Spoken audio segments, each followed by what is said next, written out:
In everything, do to others what you would have them do to you. For this sums up the law and the prophets. Yeah. Such an ethic with the admonition that there could be punishment, because anybody could be a god in disguise. Built have been more than disrupted, they've been desecrated. The question now is whether that disruption can be met with creativity and renewal, or whether it'll simply bring us ruin. This is the central question of Christopher Nolan's Odyssey. Nolan's Odyssey hinges on Zeus's law. Treat the beggar and the stranger as you would want to be treated. But as a horde of classicists have now pointed out, that is not. It's so great that the Odyssey has become such a massive hit. Good morning, Jess. How you doing? Good morning, James. The Odyssey is really, retribution. I don't know if that's the right word. Against MAGA, against Trump, against America. So brilliantly framed. And really the use of Zeus's Law, because when I heard Zeus's Law and when I watched the Odyssey, I was like, that's Leviticus 19:34, right? And I turned out I was right. Nolan's Odyssey hinges on Zeus's law. Treat the beggar and the stranger as you would want to be treated. But as a horde of classicists have now pointed out, that is not. Yeah, that's, but that was such a thing. It's like, oh no, the homeless guy could be a god, right?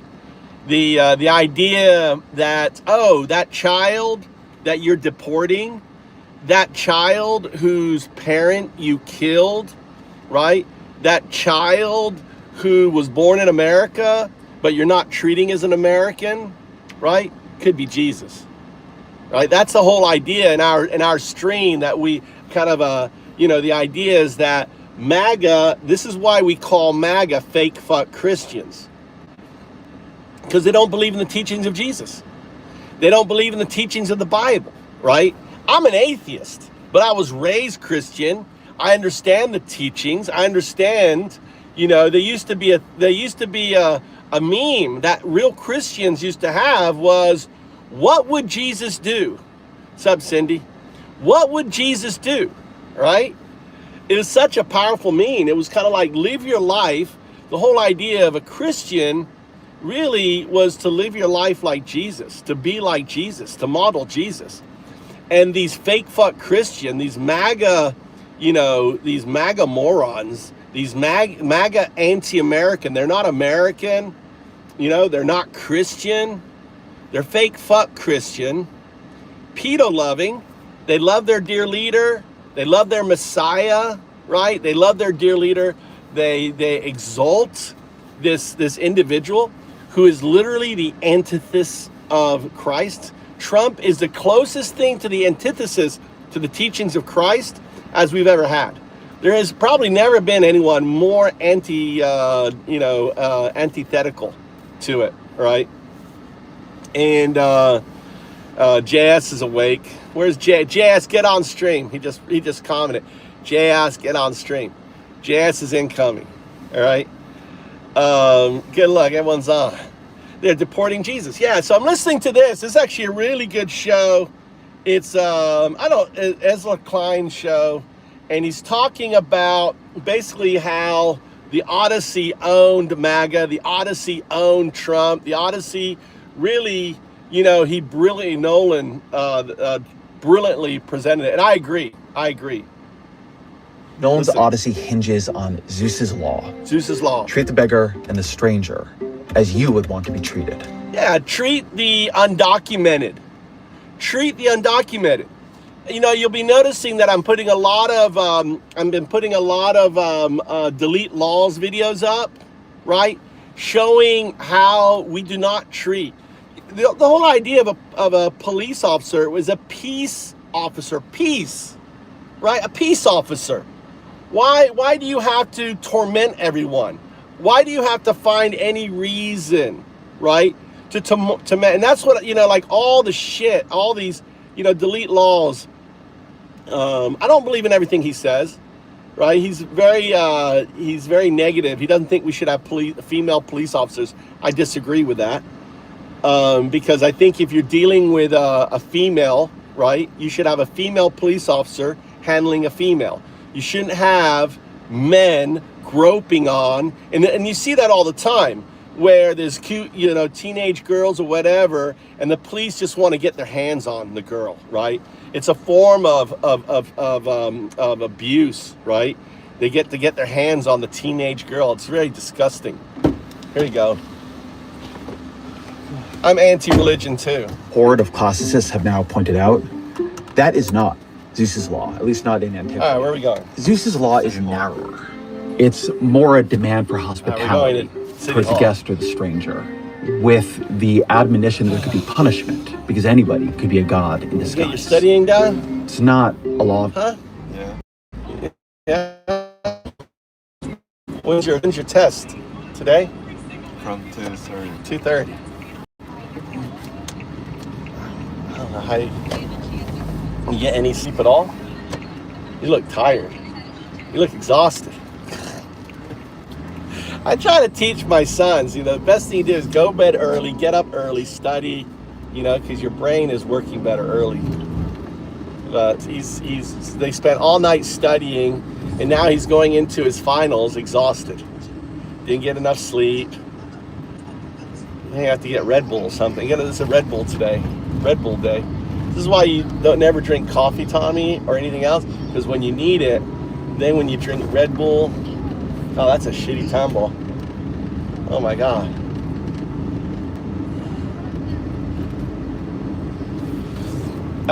Let's keep listening here. We'll listen to this. Oh, wrong one. Wouldn't have ICE. What the hell happened? My experience being detained. If we had a secure law of compassion, not of reciprocity. And so here we find Nolan's central trick. Nolan has smuggled the core of Judeo-Christian ethics in the center of the Odyssey. Yep. Zeus's law in Nolan's Odyssey echoes Leviticus 1934. The foreigner residing among you must be treated as your native born. Love them as yourself, for you are foreigners in Egypt. Notice that. Love. You hear that, MAGA? You hear the teachings of God? Leviticus 19:34. The foreigner living amongst you, right? That is the undocumented Americans, should be treated as you would treat yourself. Okay? Right? Everyone type in there, Leviticus 19:34. 19:34. Leviticus 19:34. Now, I'm not a Christian, but I hear that and I go, I agree with that, right? I guess in a way I'm a Christian because I do follow the teachings of Christ, but I believe in the teachings of Christ versus a religious entity or organization or some, anthropomorphic. I don't believe in the anthropomorphic God. There's nothing about God in that statement. Treating other people as you would want to be treated, right? That is just common sense. You don't need a God for that, right? That's why you don't need religion. You don't need the Bible, right? There's plenty of other philosophers and teachings and goodwill, in my opinion, using common sense. Treat everyone as you'd want it to be treated. It's so simple. So, yeah. As yourself. Listen to the... It echoes Rabbi Hillel, who said, Rabbi Hillel. What is hateful to you, do not do to your fellow. Yeah. That is the whole Torah. That is the whole Torah. Is commentary. Look at what Israel is doing to Gaza.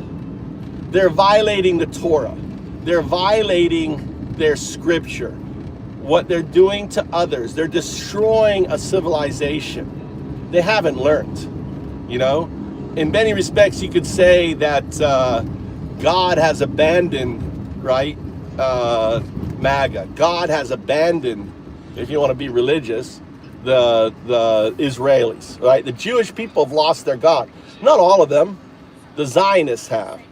because they're violating the teachings of the Torah, just as MAGA is violating the teachings of Christ. This is why they're fake fuck Christians, and they're pedo-loving because they love their pedo Trump,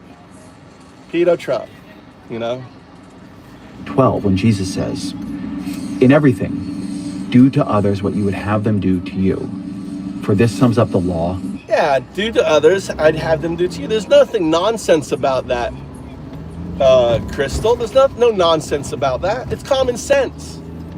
You know, all Jesus is saying is common sense. Engage in the world in a way you'd want them to engage with you, right? On that. What's wrong? Did you forget something? I want it. All right, let's turn around. Let's turn around. Not a big deal. Ish. Tommy forgot his wallet. See what happens again. Nice looking.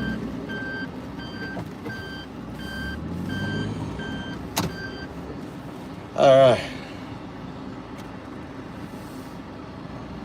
They sure are. They sure are. Dude, I was watching a live view. From Gaza, right? This guy had a live view going, and it's horrific. It's horrific.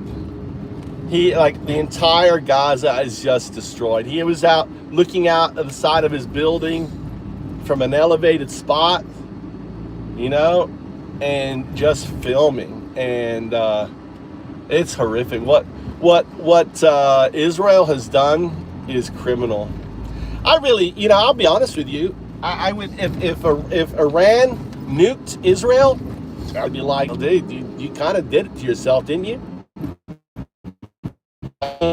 If a nuke accidentally went off in Israel, I'd be like, yeah, well, you know, I guess God didn't want you to exist anymore. You know, it's so sad. It's so sad what these fuckers are doing to them, and they blame. I mean, I don't think one child died in October, or maybe one or two children died in October 8th. One or two kids died October 8th, and they rationalize the genocide of an entire people because of a handful of fucking nutters, right? Of brainwashed individuals. It's sick. It's really sick. They, you know, the world is turning on them. I really hope, I mean, I'm optimistic. It doesn't matter the amount of money that Elon Musk puts into it, because he's been outed. They're going to know who he's paying for. And people are just going to go, oh, that's Elon Musk. It's negative branding. Oh, I'm not voting for that. That guy's obviously bad. I mean, Elon Musk, he put in $30 million, remember? Remember he put in $30 million for that judge to be elected back when there was 2 primaries happening, and they blew it. AIPAC is putting in tens of millions of dollars and doesn't matter. Doesn't matter. They're trying to hide under other names. They're being outed, and that's the power of social media. There's a lot of negative in social media, but the power in social media is that they can get outed. All this shit, they get outed. I hope so. I hope so, doofus. I really do hope so. I think it's going to be October. I mean, I'm telling you, August 6th, baby. August 4th, they got to report their earnings, which is I can't imagine they made any fucking money. I can't imagine. They blew up an engine. Can't imagine they're going to have any fucking earnings report, you know, on August 4th. And people are already bailing. Dude, the stock went up to 230 or whatever it was, 207, whatever it was. It was a crazy amount. And now it's down to 100? Is it 108? Has it gone up at all? People are just bailing out.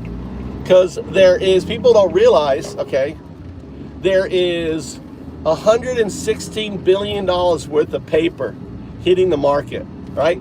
There's $116 billion worth of paper hitting the market on August 6th, right? That's shares, $116 billion.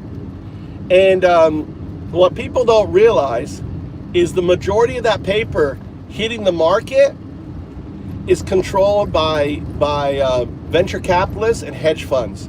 like Founders Fund, Sequoia Capital, Andreessen Horowitz, a whole bunch. You have to understand that these individuals have been holding stock in SpaceX, which is now SpaceX, in Twitter. Twitter investors have been holding on to Twitter stock for 18 fucking years, right? 18 years. Jack Dorsey, the guy who came up with Twitter, and he rolled over all of his stock into X, right? All of his stock into SpaceX.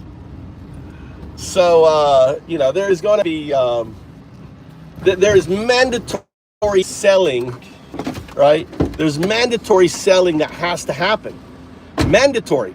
Because when these VC funds, like Sequoia Capital, have an agreement into their stakeholders, to their investors, that they basically, the promise is they will not hold on to stock more than 10 years. The cutoff point for VCs is 10 years. Well, they've been forced to hold this stock for 18 years. 18 years. So they're going to be selling. You're going to see massive outflows. They have to. Not that people hate, And then you got people like Jack Dorsey, who I think...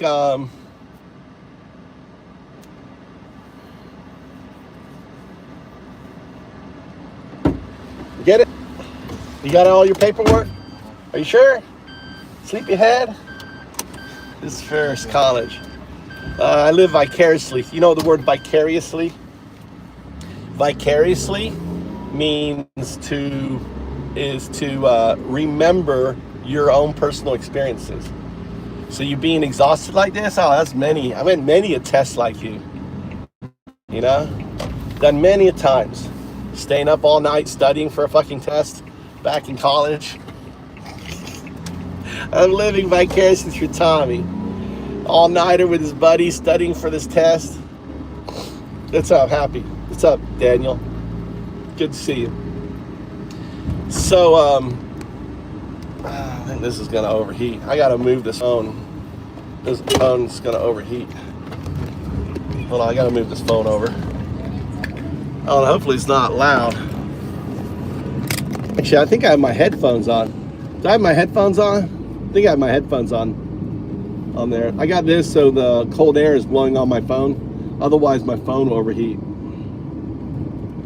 Prophets. Such an ethic is demanding. Few of us truly live up to it. But the problem with the modern right is not that they don't live up to it. It's that they detest it. Yes. To treat the foreigner residing among us as well as we treat our native born, to love them, is derided as suicidal empathy. Yeah. The Trump administration glorifies cruelty towards the immigrant, towards a stranger, towards a weak, the poor. Takes money from... That's why I call Trump the antithesis to Jesus, right? You have to understand that MAGA worships an individual that literally is the antithesis to the teachings of the Bible. He is the literal antichrist. The literal antichrist. It isn't hyperbole, right? I'm not trying to, I'm looking at facts, I'm looking at science, and you have to recognize that Trump is the Antichrist. The word Antichrist was built up some sort of demon or prophetic entity, right, with supernatural powers, but it doesn't have to be. You can strip all that dogma excuse me, you can strip all that dogma out of this and look at just the literal, right? And Christopher Nolan, the Odyssey, points this out, right? Where where he molds in the teachings of the Torah, the teachings of of Christianity into the elements, or the core elements of the film. And then you're left there, right? And now pointing out that MAGA, these fake fuck Christians, Trump, is violating even the Torah. Even the Israelis are violating the core teachings of God, of Jesus, of their prophets.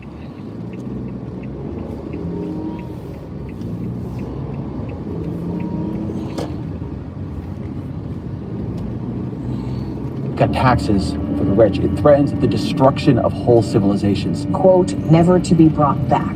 It is built on the logic of tribute, not compassion or love or even reciprocity. Stephen Miller put it perfectly to CNN's Jake Tapper. We live in a world, in the real world, Jake, that is governed by strength, that is governed by force, that is governed by power. These are the iron laws of the world. But are you saying since the beginning of time? But was the iron law replaced by the golden rule? Isn't that at the heart of what we believe has led our society to progress, to become something better and grander than what preceded it?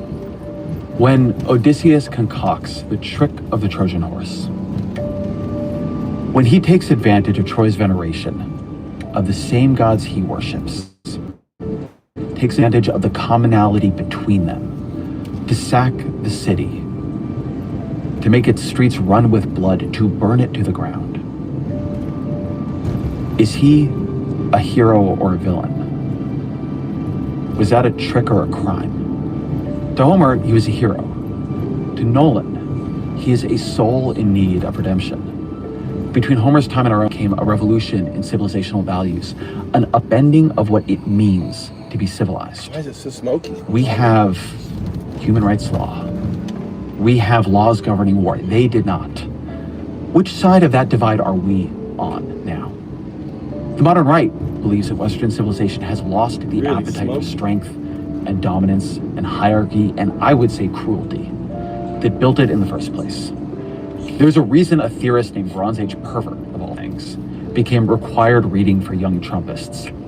A reason right-wing intellectuals like Curtis Yarvin and Michael Anton muse about the need for an American Caesar. A reason the Trump administration is obsessed with Roman-style architecture. They are circling this era for a reason. A recent exchange Elon Musk had on X reveals how far this thinking has gone. A user told Musk it was time to wise up, to abandon liberalism, because universal suffrage leads to universal suffering. Musk's reply, I have wised up. Helen of Troy in Nolan's Odyssey is not the reason for the war. She's an excuse for a war launched to dominate routes of trade. It's a telling choice amidst an administration that is crashing into the global trading order because it seeks more dominance over its flows. When Mark Carney, the Prime Minister of Canada, released his cry of protest at Davos against this regime, he also reached back to an older age to describe what he saw happening.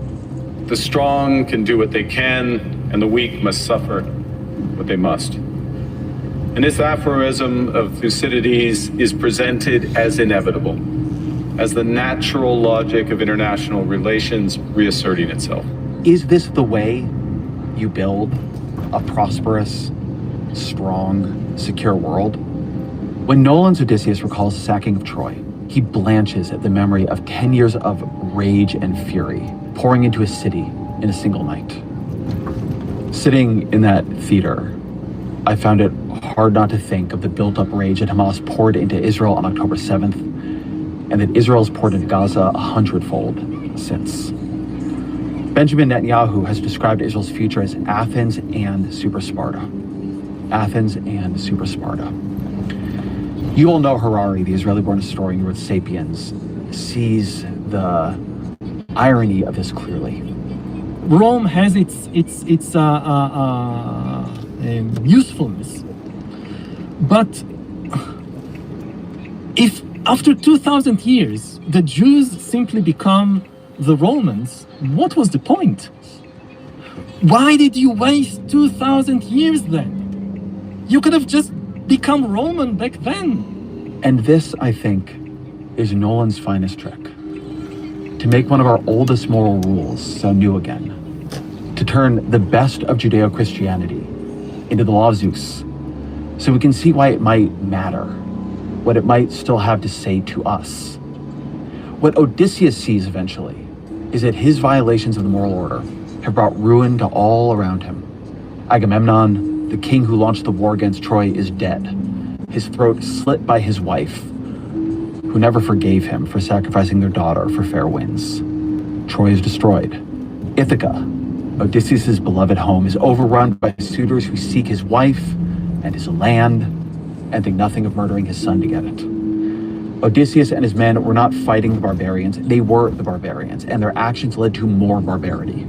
So too has the political movement in our time that rose promising to make Western civilization great again, America great again, betrayed its inheritance. You're gambling with World War III.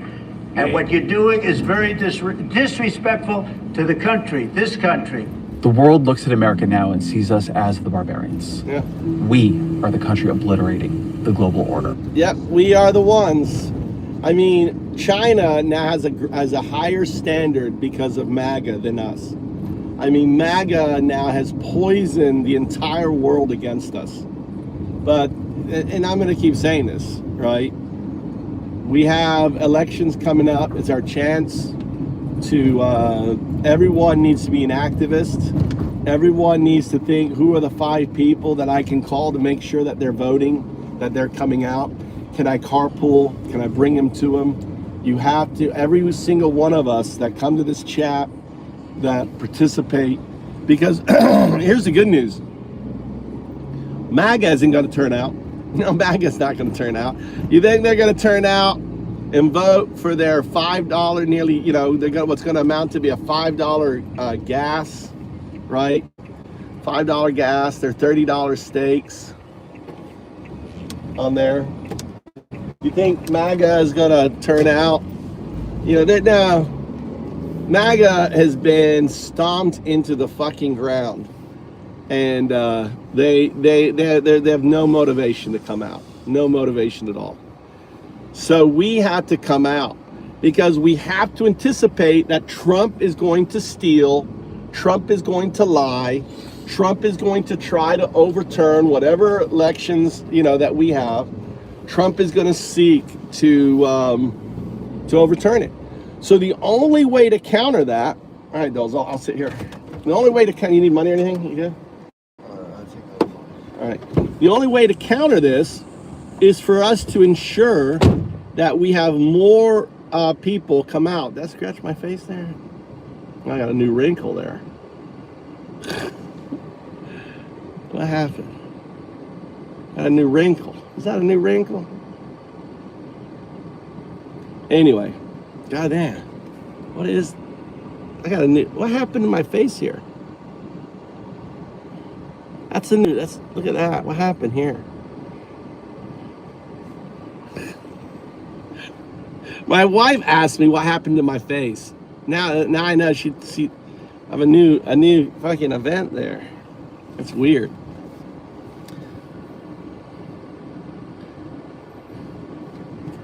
All right, what's it? Why am I an idiot? Hey, Jason, why am I an idiot? You know, you bitches aren't going to go out and vote, right? Jason, you know you're not going to vote. You're going to vote for your $5 gas. You're going to vote for your forever war in Iran. You're going to vote. You're demoralized, right? Trump's rating is down at the low 30s now. Trump's rating is at the low 30s. By the time, and Iran, guess what? Iran knows this. Iran is going to keep up. They're going to keep up. They're going to keep up the pressure because they know it's going to hurt Trump in the midterms. You don't think Iran knows that? Iran is saying we're not negotiating. No, we're not going to negotiate with Trump. Iran has said that. We're not negotiating with Trump. He's a liar. He's a liar. We're not going to do it. So Iran is, going to best president at ruining America. Yeah, he is the best at ruining America, dude. He's definitely the best, right? He's the best at, getting away with crimes. So no one's, we have to understand. So we have to, here's our, I really think, I believe that this election, these midterms are the most important elections in American history.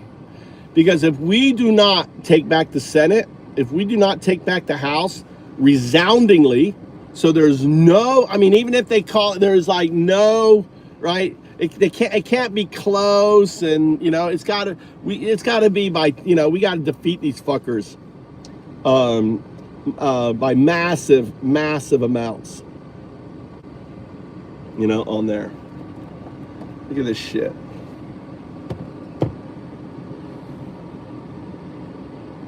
We are the country that takes what we want and demands tribute from those without the strength to resist. And what the political opposition has to do now is to recognize what Nolan recognized, that it is actually an affirmation of our core values to say cruelty is weakness. The most important elections in American history, that's every 2 years for the past 50 years. Yeah, yes, I can agree with that, weirdo, right? But this is the most important one, because if we do not, if Trump is allowed to maintain control, right, over the next 2 years, right, then we're fucked.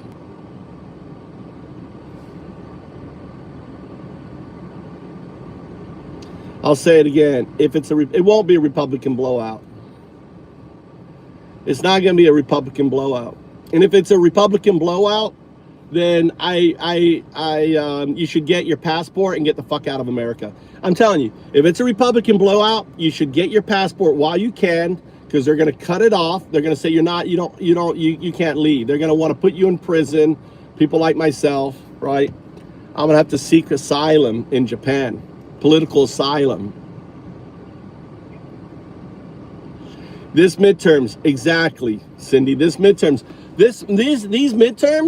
are going to be like actual, presidential election. These midterms are going to be like a even bigger, I think it's going to be as big, but there's no motivation for MAGA to come out. There's no motivation. What's their motivation? There's absolutely no motivation for MAGA to vote in the midterms. There isn't any motivation, not at all. It is only compassion and reciprocity that can build a durable and decent society. Order is necessary, but order without ethics and decency is perversion or authoritarianism. Yep. There is so much beauty and wisdom in the injunction to avoid inflicting on others what we would not see turned against us, in remembering that we were strangers in the land of Egypt. At the end of his book, Hyde considers, when does a trickster's tale end in ruin? And when does it end in regeneration? And his answer is when you cannot rejoin the worlds. Loki is bound beneath the earth, poison dripped on him for an eternity. And eventually Armageddon is a result. Ruin. Hermes, in Greek mythology, becomes the connector between our world and the underworld. He is one who guides Persephone in spring to return each year. It is only when severed worlds can be bonded that cultures can rediscover their strength.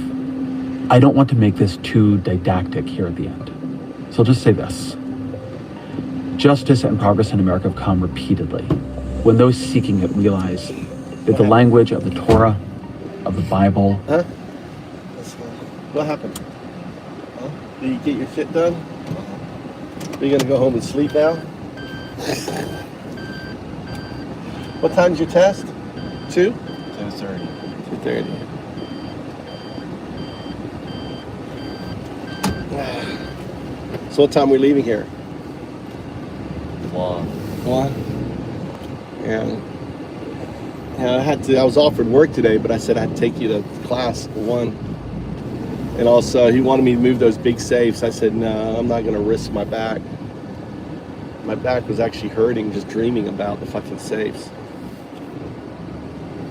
And of the Declaration of Independence can be wielded on behalf. What? Do we have something to eat at home? I'm starving. I can make you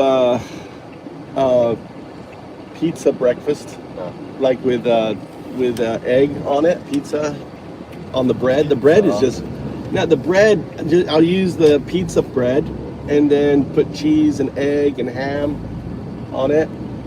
Or do you want poached eggs? I mean, we have lots. I think we have rice too. You want poached eggs? I can cut the pizza up like bread. You can eat the pizza like bread. I mean, it's just crust. It's good. It's like naan. You want poached egg pizza? So it's not. It doesn't have any tomato sauce on it. Just cheese, egg, ham, with poached eggs on it.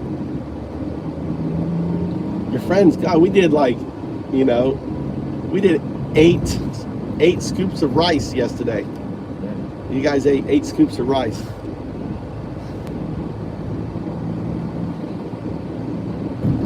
And there's a little bit of curry. I could put curry on the base of the pizza. Use that as the base, Mama's curry. With poached egg, cheese on it. I want to eat it separate. Do we have rice? We have a little, we have rice. So you can start off with that on there. I will just take a nap. Okay. That they are agents for change, not for the status quo. I would say it has been some time since religion and liberalism and patriotism had a comfortable relationship in this country, since they were tightly bonded. But the shape of the modern right has created space to do that work again. Regeneration is hard. It requires seeing old values in new ways. It requires recognizing a moral inheritance that is collapsed into cliche, can still hold power in an age when it has been debased and forgotten. Nolan's Odysseus is not a trickster. He's a man living in the ruins brought about by tricksters. So too are we. This movie, the hunger for it, I think is a sign that the age of the trickster is ending. That is not what we need. There you go. The age of I think so too. The way that this movie has exploded in America, it hits the unconscious mind. It hits to, the reality of Trump and MAGA and all this bullshit. But it all comes down to November 3rd. So November 3rd, you have to think of it as the most important election. Every election is important, but this one is the most important. And I have to admit, I mean, I was always apathetic about voting, apathetic about politicians. I was wrong. I didn't feel attached to them, and this is what happens. People like myself who are like, and now we're dealing with tyranny. We're dealing with kleptocracy. We're dealing with, look at what's happened. I mean, it was bad before, but now it's so much worse. Trump lied about the reflecting pool. Now they've come out and admitted it. The DOJ says, there's nothing there. No one, Janine, whatever her fucking name is, has withdrawn the cases against all these individuals. I hope there's a lawsuit, especially that Olympian. That Olympian should sue because of the damage to his name, to his brand, right? Look what Trump has done. 33% of Americans now think he's shit, that he did something he didn't do. On that, it's not Rusty.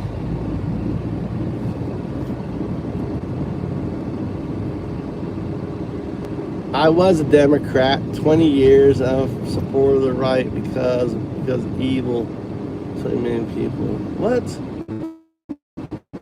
There's number one, there isn't 20 million people, right? There's nothing evil. Again, you're a fake fuck Christian. So we need to go back. Need to go back and listen. The dominant personalities of the age have gathered power by bulldozing customs and taboos, by saying what cannot be said, Why is it we only take people from shithole countries? by doing what should not be done.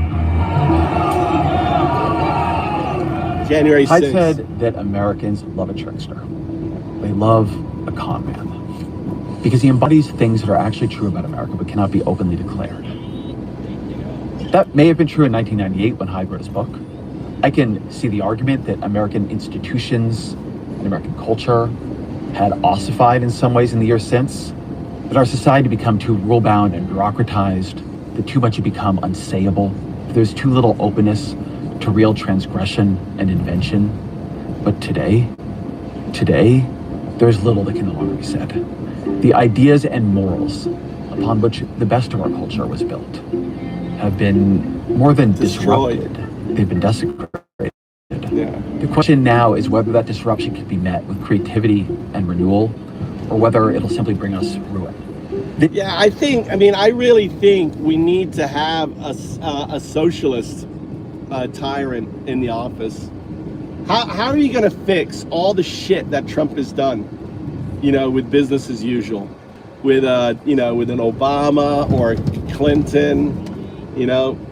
We need someone who is going to take a wrecking ball to the shit that Trump has done to the judges, to call for the impeachment of the Supreme Court judges.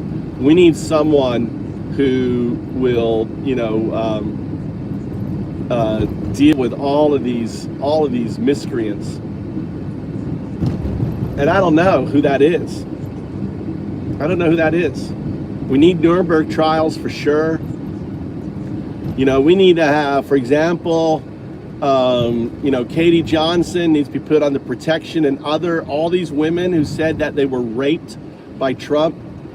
There needs to be a big fucking public trial, right, about Trump and him raping girls, right? It needs to all come out.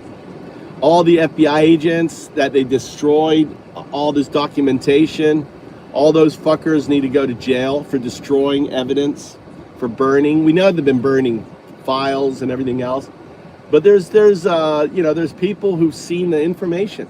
There's people who have seen the files. So ultimately, and I think, for example, imagine like the first I would do is I would bring back every single FBI agent that was fired, right? Every single DOJ, every single FBI agent. Guess what? You bring them back and you elevate them, right? And then the massive internal investigation, and they sort out all the sycophants, all the individuals that were going along with Trump, that was turning on their own, right? And dealing with them, completely purge. But instead of firing them, you put their asses in jail, okay? After having due process, bring the facts, bring the evidence, all these individuals need to go to jail. Like Bovine and everything, all of them, they all need to be held, go through the process, bring out the evidence, have a jury of their peers, and they need to be prosecuted. And if they're found innocent, great. If they're not, they need to go to jail. And this needs to happen in the DOJ, needs to happen, with, there's a fucking mosquito flying around. God damn it. There's a mosquito in the car. On there. Can I drive a little faster? Huh? Can you go a little faster? Can I break the speed limit, is what you're saying? You know what the speed limit is, right? 40. Small roads, it's actually 30. I'm an expert now. 7 hours driving. So you know what I did wrong with that turn? You know how that car hit me? That bike hit me? Right? When you're making a left turn, you have to really hug the side. Right? Hug the side. Really hug the side. So there's no way that they can get on the side of you, right? So when you check, make sure there's nothing behind you, and you hug the side like this here, right? And you check again, check for passengers, and then turn, right? What? That was really tight turn. Yeah. I thought you were gonna fell off. No, I'm an expert. I was just. If you fell off this side, I gonna get hurt. Nah. What a bit now. God damn fucking. Oh, you get it. Oh, I got it. Just call me Mosquito Killer Mike.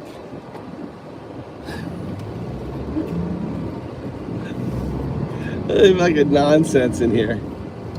Odin is long-term MAGA. Dave, Odin, are you still MAGA? Odin is long-term. Odin's been coming this channel for like 2 years. At least a year, maybe 2, more than a year, right? Look at him burning all that shit. Look at him burning all that shit.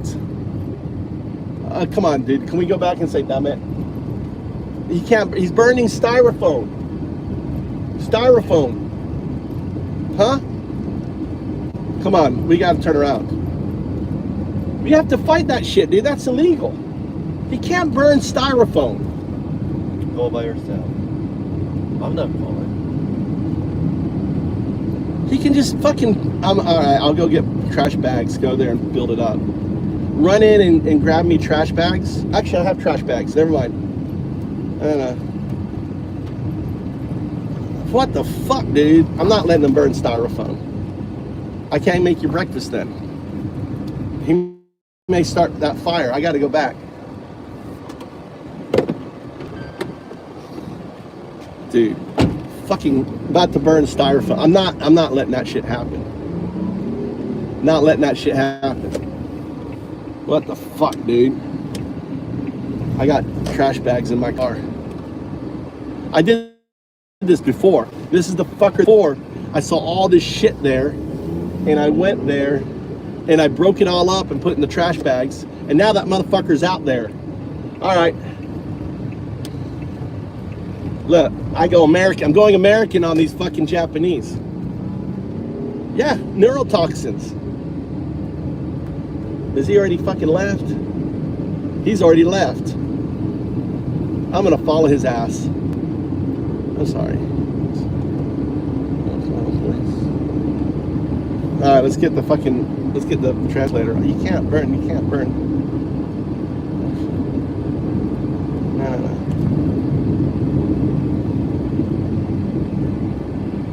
Can't burn.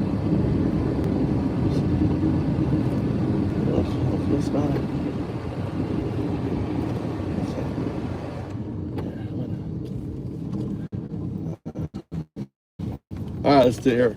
You can watch me deal with this shit here. Here's the motherfucker right here.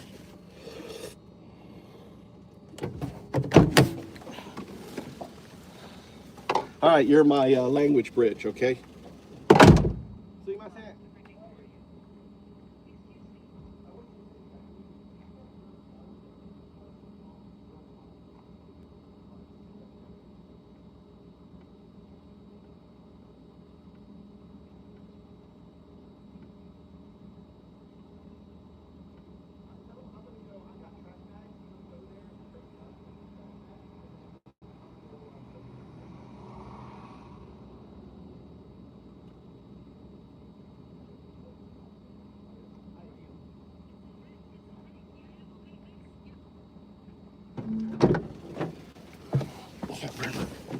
All right. There you go.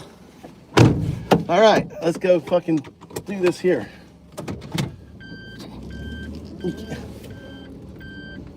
Hey,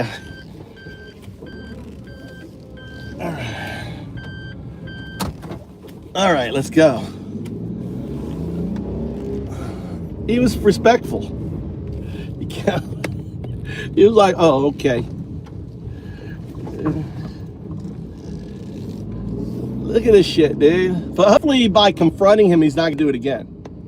Right? By confronting him, he's not gonna fucking do it again. Look at this shit, dude. Plastics. Look at all this plastics. Look at all this shit here, dude.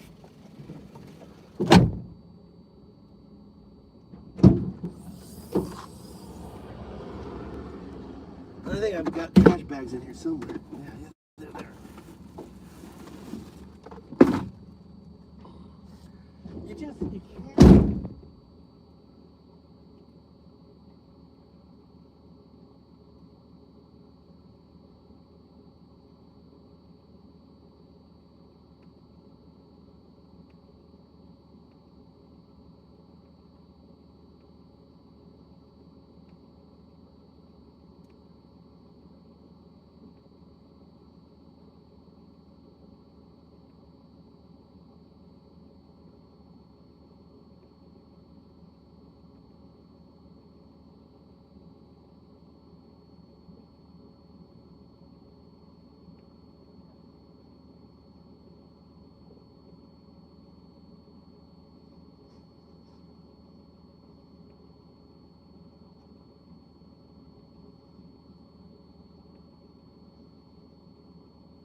All right.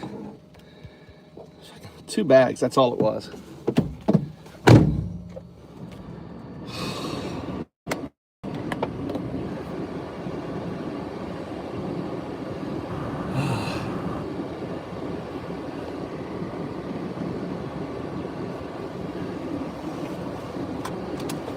Dude, it's my fucking family rice fields out here.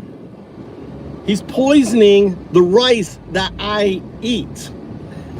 It literally is, right? That shit will get in the water. This is my family rice fields. We have 3 rice fields out here, and he's fucking burning his shit there? You gotta be shitting me. This is where my rice comes from. Literally, my rice literally comes from these fields here.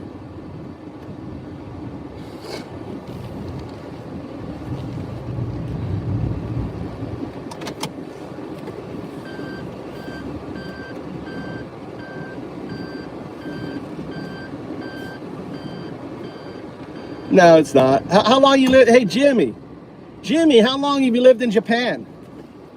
Jimmy, how long have you lived in Japan? Jimmy, how long you lived in Japan, Jimmy? Jimmy, how long? How long you lived in Japan, Jimmy?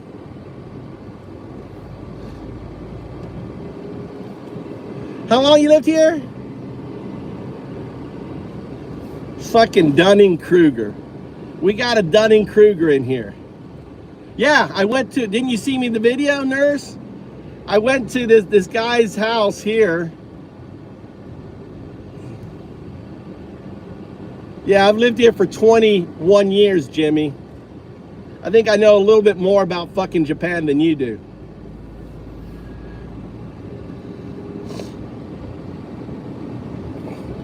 "21 years. It's gonna be 22 years this September.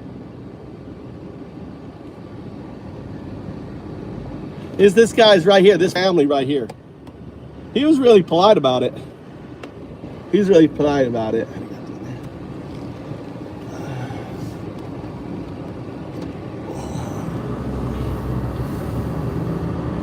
I am. I know fucking Japan, dude. I've been here 21 years. And you're gonna conflate dimming your life to a farmer burning styrofoam, and somehow, I don't know what your point is, Jimmy. What's your point, Jimmy?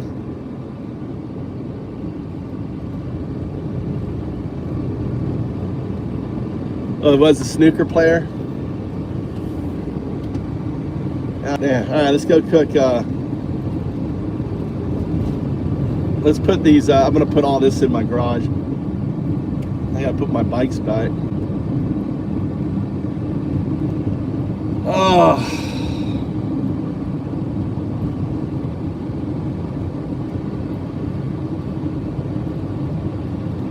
No, that's not how you do it.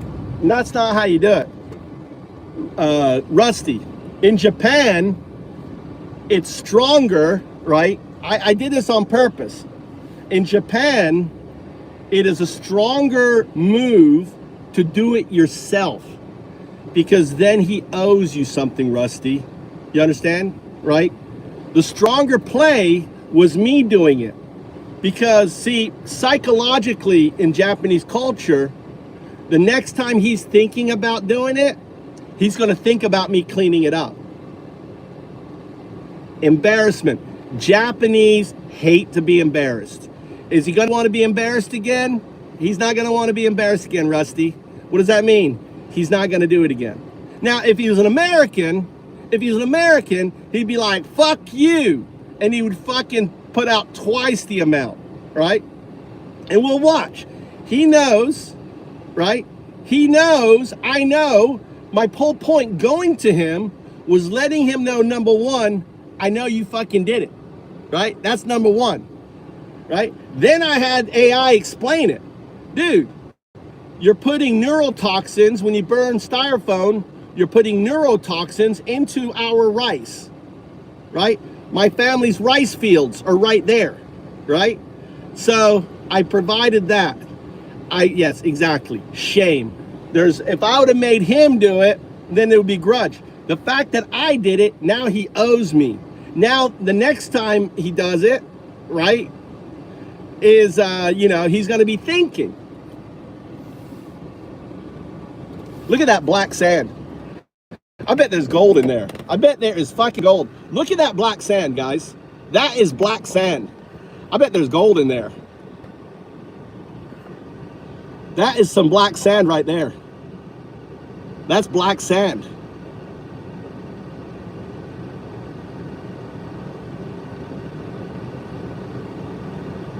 Doesn't that look like black sand to you, James? That looks like black sand. I'm looking at that sand going, oh, I should go get my magnet and see if I get any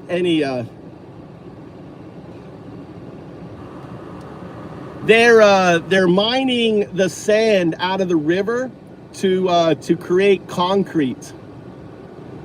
So the sand is basically, they don't have a sand source. They need sand for concrete.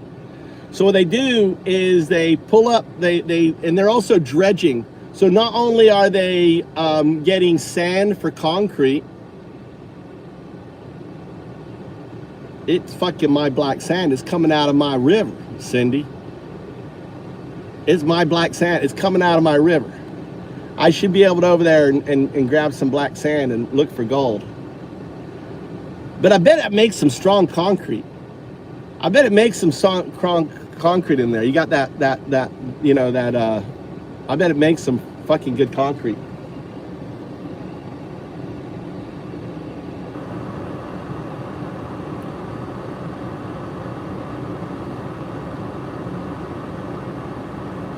I'm watching them dig out sand from the river in Japan, and then they mix in lime. The sand is coming out really black. It's making me think that it's black sand, right? Which has high iron content. How will the lime that they mix in there as a foundation, how will it react? Will it make even stronger concrete?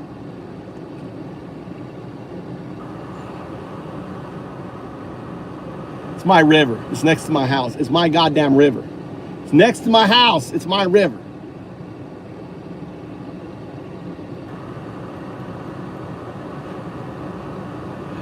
Goddamn my river. River sand is frequently dark or black due to iron sand, setetsu, rich in magnetite and titanomagnetite, alongside weathered, dark volcanic rock fragments, basalt and andesite, washed down from volcanic mountain catchments. However, mixing lime into this wet river sediment isn't meant to produce structural concrete.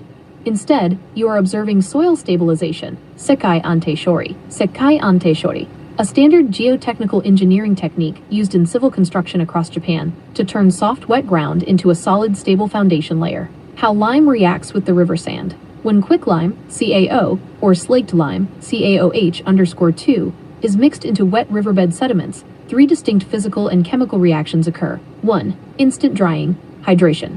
Quicklime reacts violently with free water in the wet sand in an exothermic reaction. CaO plus H_2O right arrow CaOH_2 plus heat. This instantly cooks off excess moisture, turning soft slurry into workable, compactable earth. 2. Flocculation and aggregation. Calcium ions, Ca to the power of 2+, interact with fine clay and silt particles in the river sand, neutralizing electrical charges on particle surfaces. This causes microscopic particles to clump together into larger, more stable granules, immediately improving load-bearing capacity. 3. Pozzolanic hardening. Over weeks and months, high pH conditions cause the lime to dissolve reactive silica, SiO_2, and alumina, Al_2O_3, present in the river silt and volcanic glass. They bond to form calcium silicate hydrates, CSH, the exact same microscopic crystal structure responsible for the strength in Portland cement. Does high iron content make stronger concrete? No. While the black color indicates rich iron oxides, magnetite/hematite, iron oxide is chemically inert during the hardening process. Inert aggregate. Iron minerals act purely as physical fillers. They do not participate in the pozzolanic chemical reaction that binds the material together. Density versus strength. High iron sand makes the soil mixture slightly denser, heavier per unit volume, but density alone does not increase tensile or compressive strength. Lime versus concrete. Lime stabilized sand/soil creates a solid subgrade or base layer that prevents settlement, water erosion, and frost damage under roads or buildings. However, it lacks the compressive strength of structural concrete, which requires Portland cement, coarse gravel, and strict water-cement ratios. Yeah, so what they do is they dig it out of the river, then they mix in bags of a lye, then they put on the trucks that then trucks take it away.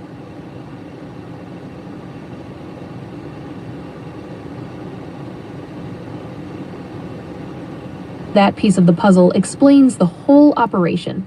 If they are loading it into trucks and hauling it away right after mixing, this isn't on-site soil stabilization for a foundation. You are watching a river sediment, dewatering, and transport operation. When river dredging occurs, the sand and silt pulled straight out of the water are usually a sloppy, high-moisture mud or slurry. Japanese road weight regulations and municipal trucking laws strictly ban hauling wet, dripping slurry on public roads because 1. Liquid mud spills off truck beds, making roads hazardous for other drivers. 2. Excess water weight eats up the truck's legal weight capacity, payload limit. Why they throw bags of lime in the dredged sand? The lime acts as a rapid drying and solidification agent right at the extraction point. Instant water binding quicklime, CaO, rapidly reacts with the water in the wet sand, converting free liquid water into a solid chemical structure, CaOH_2, while generating heat that evaporates even more. Doesn't it improve the concrete that is made with it later?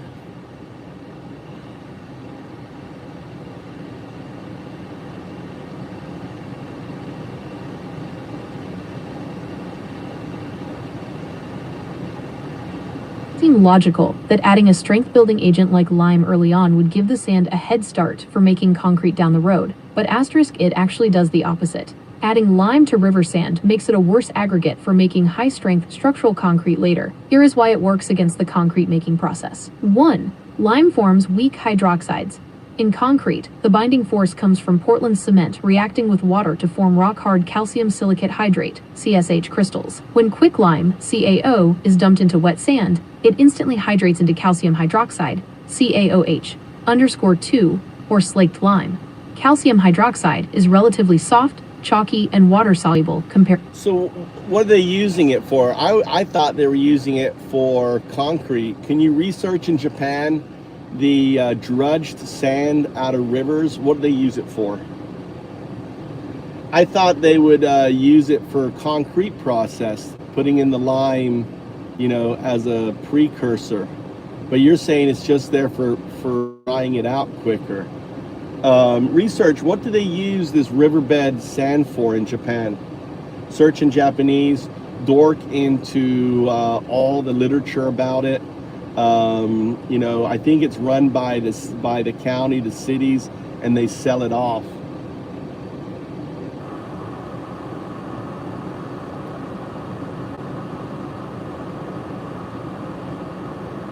Civil engineering literature, Doboku Kogaku, explicitly outlines what happens to riverbed sediment during dredging. Shunsets SU. The short answer is no. This lime-mixed sand is almost never used for high-grade structural concrete. In fact, mixing lime into it disqualifies it from standard Japanese industrial standards, JIS, for concrete sand. Municipalities, Todofken/Shoson, and river authorities treat dredged river sand as construction-generated soil, Kensetsu. To avoid disposal fees, local governments process it, reclassify it, and either sell it to contractors or reuse it in public works. What is it used for in Japan? Once treated with lime or cement-based solidifiers, known as Sekkai Ante Shorido or Cement-kei Kokazai, the sediment falls into official subgrade classifications. Typically to official subgrade classifications. Dude, this is AI blackface. You're listening to some AI blackface going on, right? In this case, Asian face. You see how all of a sudden it changed and now it's pretending to speak Japanese? Naughty AI. Typically type 2 or type 2 or type 2 or type 2 or type 3 modified soil. 第2種、第3種改良度.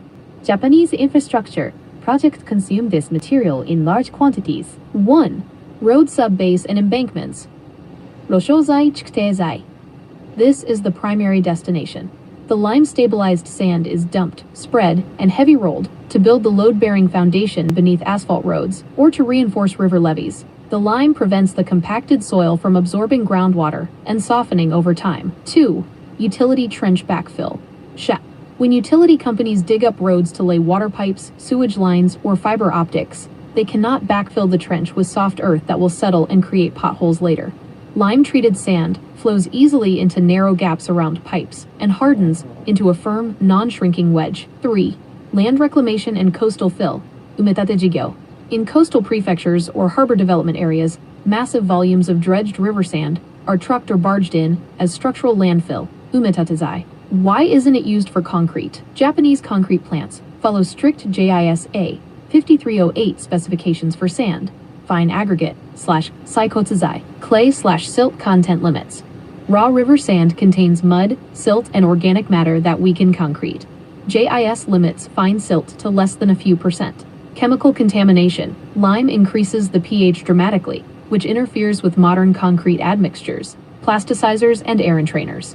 High cost of processing. For sand to be approved for fresh concrete, namakon, it must go through an intensive washing plant, kotsuzai senjo puranto, to strip out all mud, organics, and added lime. Because mountain crushed sand, lengi, is widely produced in Japan and naturally meets JIS strength criteria, concrete plants rarely bother converting lime-treated dredged mud into concrete sand. How local governments handle the business side. Local prefectural offices, like the Ministry of Land, Infrastructure, Transport and Tourism's regional bureaus, or regional civil engineering offices, manage these riverbed maintenance programs. 1. Emergency and regular dredging. Sutiel solar. Rivers must be dredged constantly to prevent riverbeds from rising, which increases flood risks during typhoon season. 2. On-site treatment. Contracted crews dig up the wet sediment, mix in quick lime / cement bags directly at the riverbank to meet transport safety standards, and load it onto dump trucks. 3. Sale or resource exchange. Yushojoto kokyo koji kanryu yo. Public to public. The soil is redirected directly to another nearby municipal civil engineering project, e.g., a highway extension, to save tax dollars. Public to private sale. If private contractors need cheap bulk fill for site grading, the local council sells the treated soil to them at a fixed per ton rate, returning revenue back to the local public work.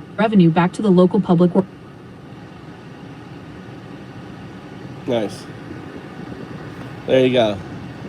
All right, so it's not being used for construction. There's probably gold in there, though. All right, let's go make Tommy his breakfast. Tommy's starving.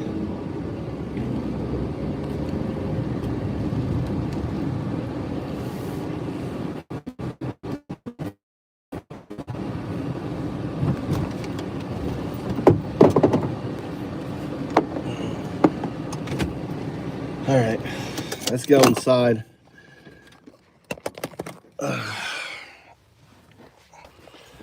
Yeah. Wow, it's hot. So fucking hot. It's gotta have mirrors.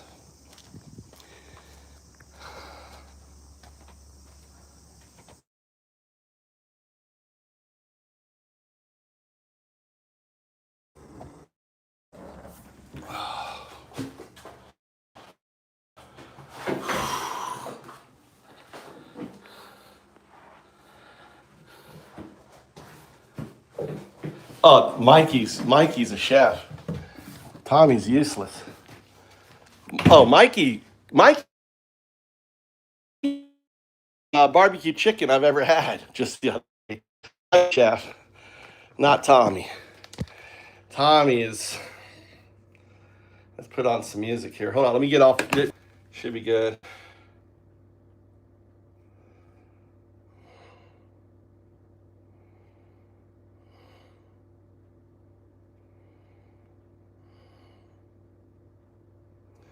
Get some. Why is it hot in here? God damn. You know you don't have to turn off the AC, Tom. Smokey.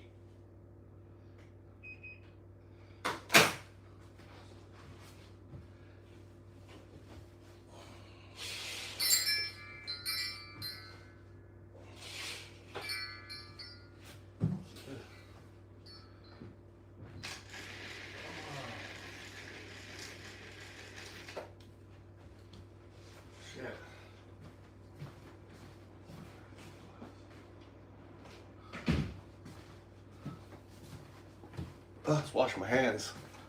I had my hands all in that fish shit.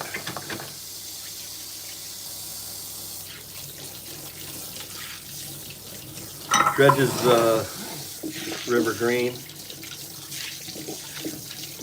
Oh, the Chicago dyes the river green. Really? What's that for? Or is that just all the organics and stuff going in there?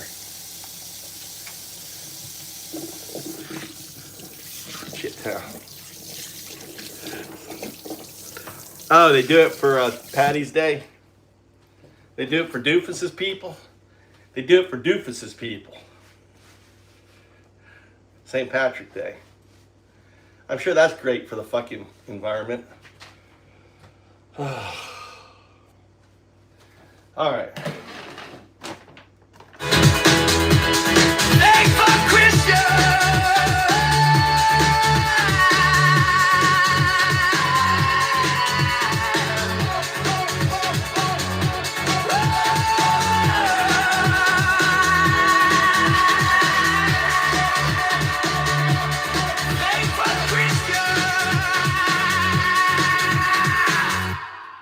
There you go. Welcome. There you go.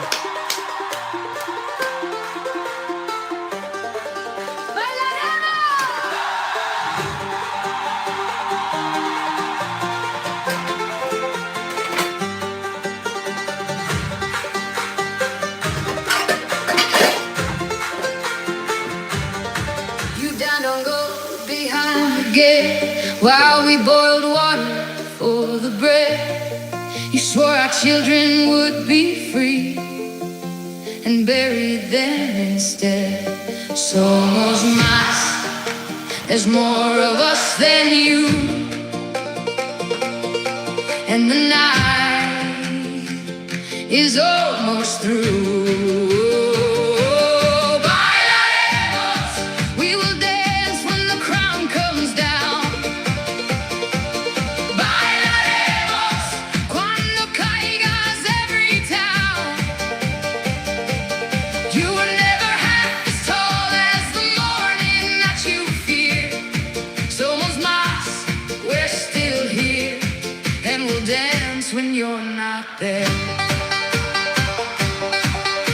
Our sons into the dark. Te llevaste lo que amé. You sold the water while we worked the land. Y aún así aquí estaré. Somos más. There's more of us than you. La mañana is breaking through. Bailaremos. We will dance when the crown comes down. Bailaremos cuando caigas every town. You were never half as tall as the morning that you fear. Somos más, we're still here, and we'll dance when you're not there.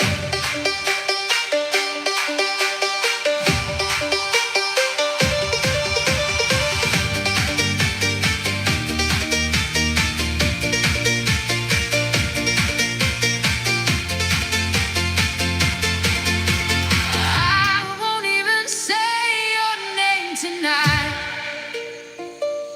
They took my son and never brought him home.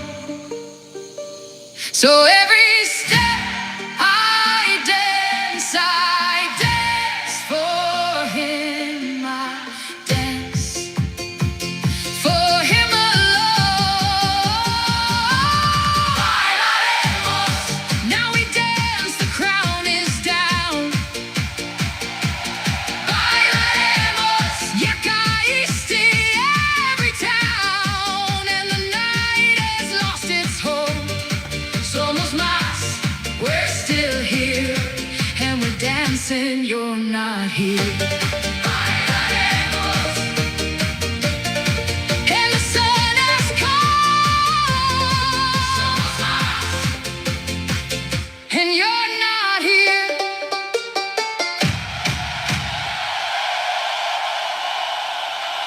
History repeat when we forget.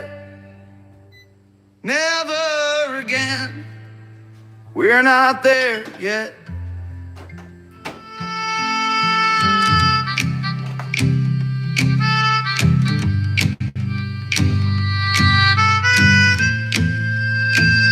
Okay. Started with a rally, started with a hate. Scapegoating the others, claiming they're the ones who take. Brown shirts, then red hats, now different uniforms. Same playbook, burning books and banning words. Just take a closer look. He called the press the enemy. Lugan press is all the same. Demonize the journalists, it's always been the game. First it came for immigrants, locked the children in a cage. Echoes of the 30s, we're turning back the page. Fake fuck Christians, pedo-lovin Nazis. Fuck your whole agenda and your fucking atrocities. Fake fuck Christians, pedo-lovin Nazis. We coming for the throne, watch it fall to pieces.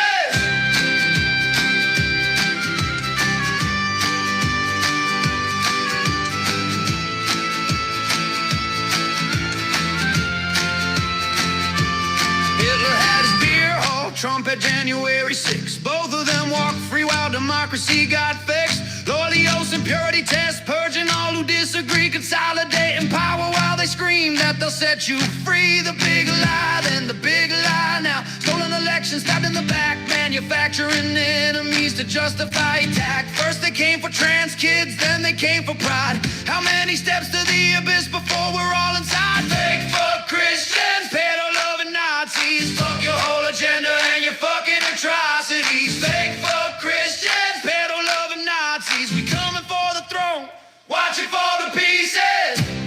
Never again, they said. Never forget, they said. But here we are again, watching fascism spread. The parallels are screaming, but the centrists close their eyes. Can't compare to Hitler while the death toll slowly climbs. Camps along the border, mass deportation plans, dehumanizing language from his tiny little hands. Strongman propaganda, cult of personality, promising the glory days through ethnic purity. Hitler died a coward in his bunker underground.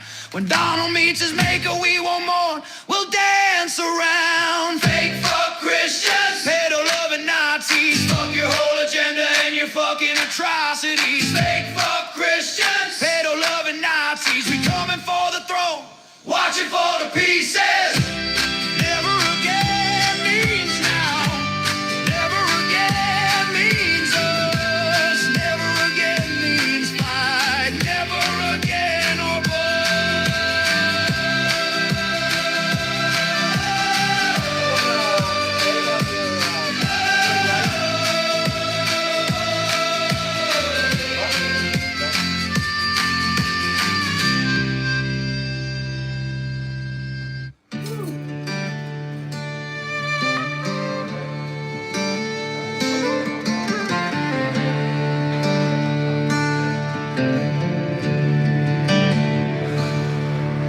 They roll up in black trucks, lights flashing red and blue, tearing families apart in the dead of night, nothing new. Kids in cages, mothers crying, fathers gone without a trace, while the man in the gold tower laughs in America's face. He signs the orders, pumps his fist, calls it keeping us safe. But it's just hate dressed in red hats, waving flags of disgrace.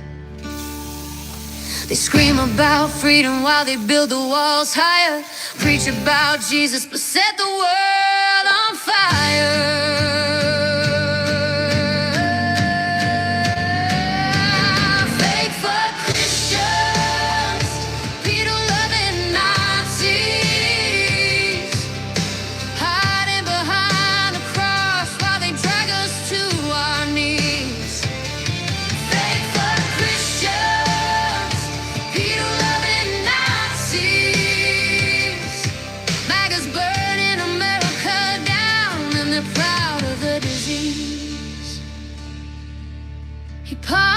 Criminals who wear his colors proud,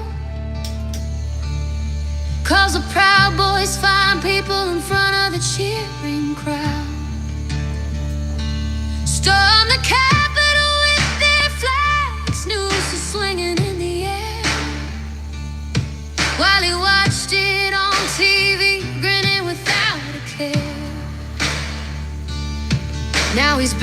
with vengeance, promising round two. Deport them all, lock them up if they don't look like you. They quote the Bible twisted, cherry pick the hate. Love thy neighbor unless they're brown or coming through the gate.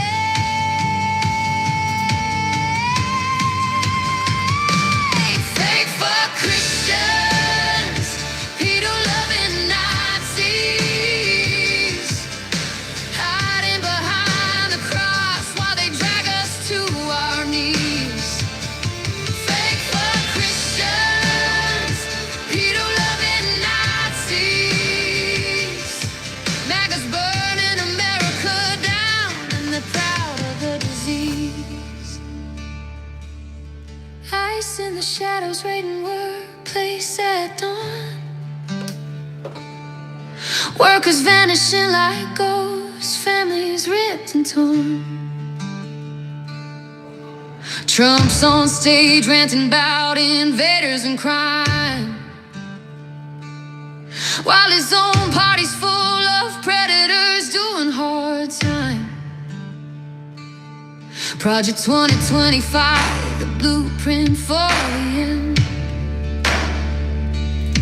Turn the clock back 100 years, call it making America great again. They pray on Sunday morning, then lie through Monday night, claim God's on their side while they strip away our eyes.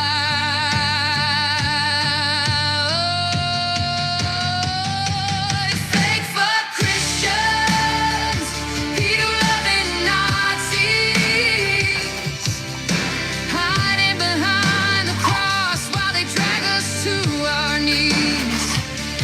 Fake for Christians, Pedo-lovin Nazis, MAGA's burning America down and they're proud of the disease. This ain't the country that we sang about in school, where liberty and justice were supposed to rule. Now it's fear and division, greed and power unchained, a cult and red hats screaming, lock her up again. But we see through the lies, we remember the cost. America's bleeding, we won't let it be lost. Fake for Christians, Pedo-lovin Nazis, your kingdom of hate is crumbling to its knees. Fake for Christians, Pedo-lovin Nazis, we're taking America back from your diseased fantasies. Welcome to the Ice Age!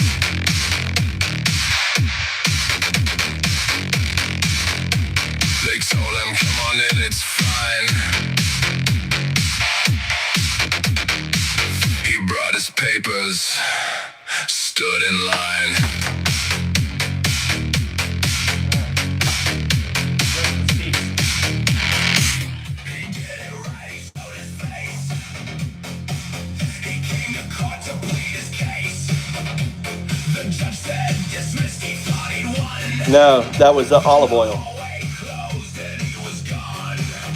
No badge, no name, no one, no why.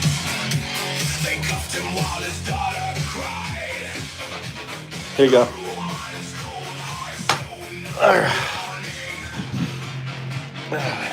You want milk? Masked men on every street. Families, not criminals. Screaming from their seats. $170 billion for a force that hides its face. This isn't law, it's something colder. Mama's got me well Welcome trained. to the Ice Age. 21 years. She's been working on it. I'm only at 60%. No badge, no name, no need to say which law they broke to haul away. They swore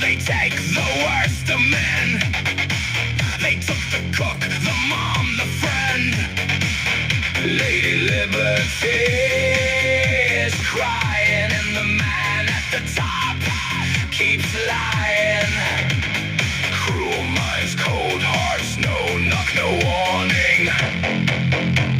Empty chairs by morning. Welcome to the Ice Age. Masked men on every street. It's families, not criminals. Torn screaming from their seats.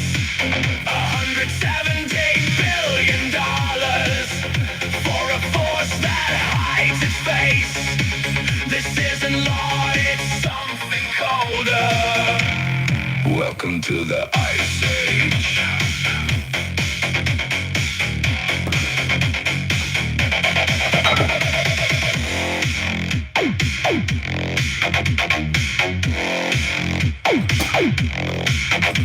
They fired the judges who said no, who let a frightened family stay. They made the court a trapdoor, now walking with hope. Walk out in chains, don't call it order. Don't call it law. It's cruelty, wearing a badge and flag. Welcome to the Ice Age, but the cold won't get the last word. We are standing on the courthouse steps. We are filming, we are heard. $170 billion can erase a single name. We remember, we are watching. Welcome to the Ice Age. They pile it cold, they pile it high, but ice will break, we won't. Welcome to the Ice Age!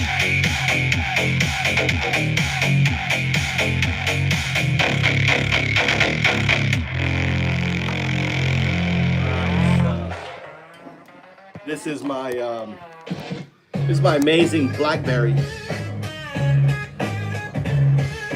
Hi, this is my blackberry yogurt, blackberry jam.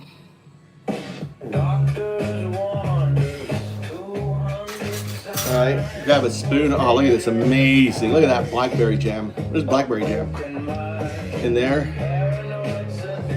All right.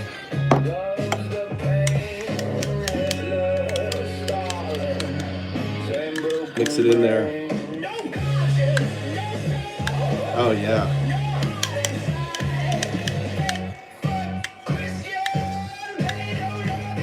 It's got fennel and apple mint in there. Look at that, it's really nice.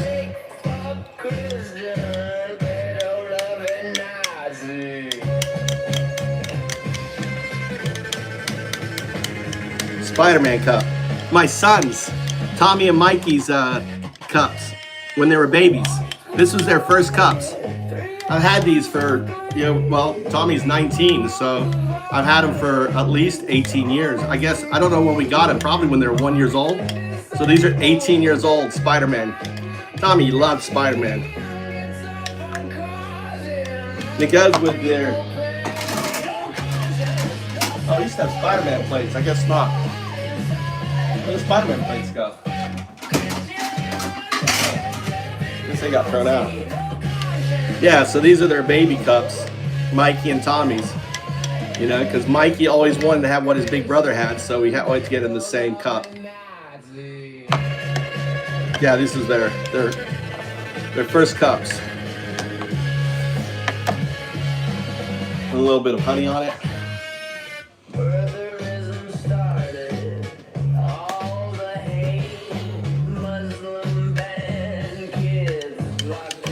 There, see my son, see if Tommy likes it.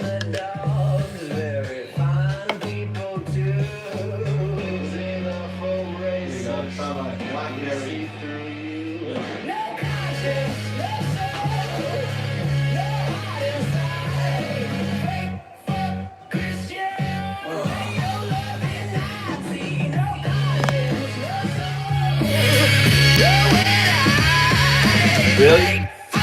Christian, we're coming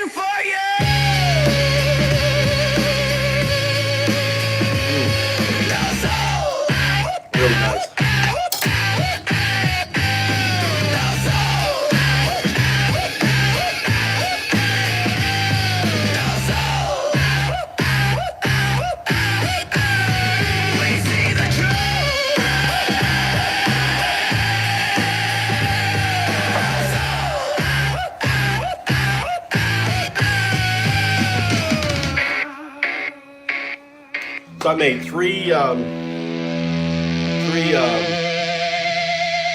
jars of jam. I've eaten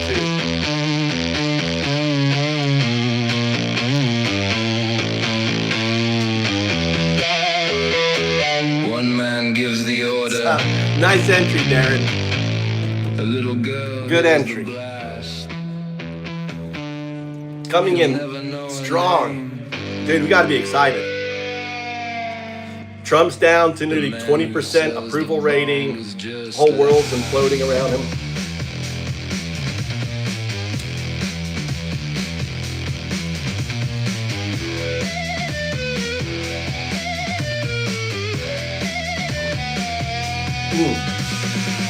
So good.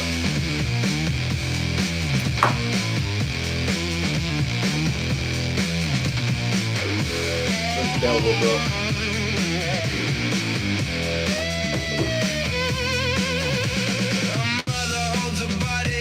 Rod song. Rod song. She did not start the argument. She did not fire the gun. She did not draw the border. She did not pick the fight. But she will dig the grave alone and fill it in tonight. Our suffering is funny to the men who make the money. The merchants of war get fat on our dead and they just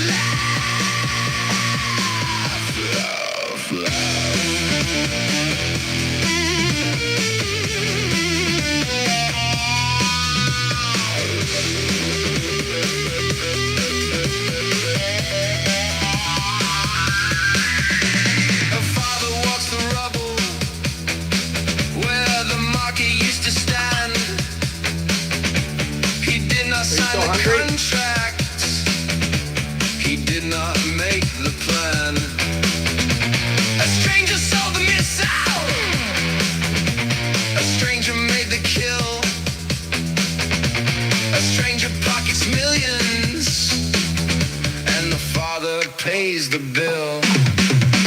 Our suffering is funny to the men who make the money. The merchants of war get fat on our dead and they just laugh. Laugh, laugh.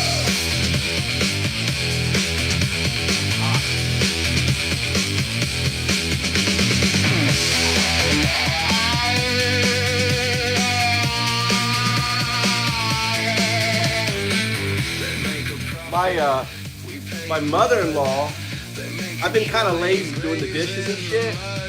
My mother-in-law's been coming over, cleaning the kitchen. It's got me embarrassed. So now it's like I want to make sure the kitchen's clean in case my mother-in-law comes over. See how Japanese are? They're sneaky that way. They're sneaky. They will never let it finish, 'cause the dying pay so well.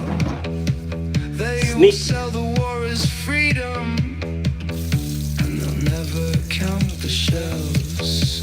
So remember when they tell you that a war was somehow just. There's a man who made a fortune and a child who turned to dust. Our suffering is yeah. I agree.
They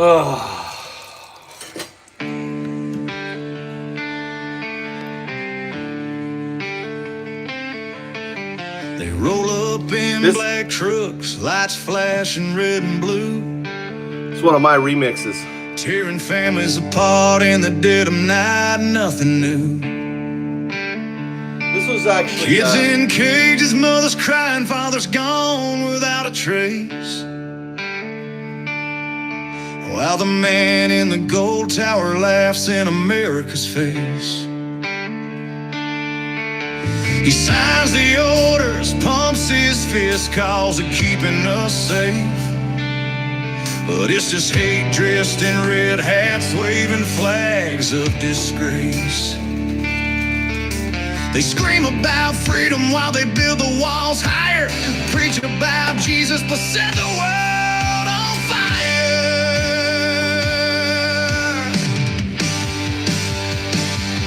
Fake fuck Christians, Pedo-lovin Nazis, hiding behind the cross while they drag us to our knees.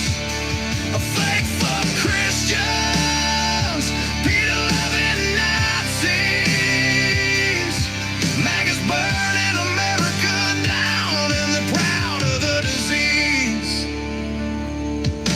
He pardons the criminals who wear his colors proud, calls the Proud Boys fine people in front of the cheering crowd. Storm the Capitol with their flags, nooses swinging in the air, while he watched it on TV, grinning without a care.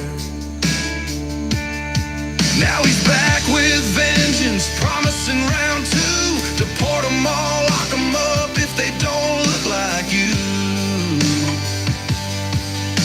They quote the Bible twisted, cherry pick the hate, love thy neighbor unless they're brown or coming through the gate.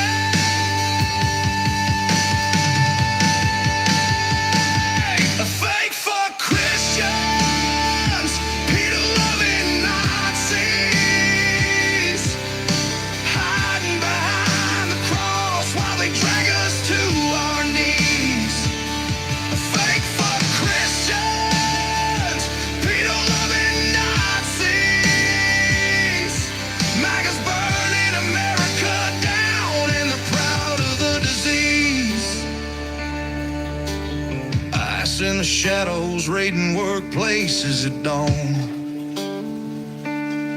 Workers vanishing like ghosts, families ripped and torn. Trump's on stage, ranting about invaders and crime, while his own party's full of predators doing hard time. Project 2025, the blueprint for the end. Turn the clock back 100 years, call it making America great again. They pray on Sunday morning, then lie through Monday night. Claim God's on their side while they strip away our rights. A fake fuck Christians, Pedo-lovin Nazis, hiding behind the cross while they drag us to our knees. A fake fuck Christians, Pedo-lovin Nazis, maggots burning America down, and they're proud of the disease. This ain't the country that we sang about in school, Nope. Pledge allegiance to the flag. where liberty and justice were supposed to rule. That's right. Now it's fear and division, greed and power unchained, a coat and red hat screaming, lock her up again. But we see through the lies, we remember the cost. America's bleeding, we won't let it be lost. I was a mod, dude. I was not mod. I was what's it called? Goth. I was goth back in the day.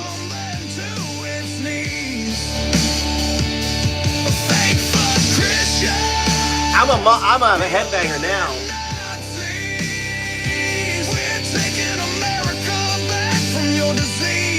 Yeah, goth.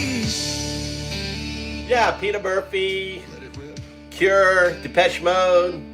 I'm still wearing black today. You know, wearing all black.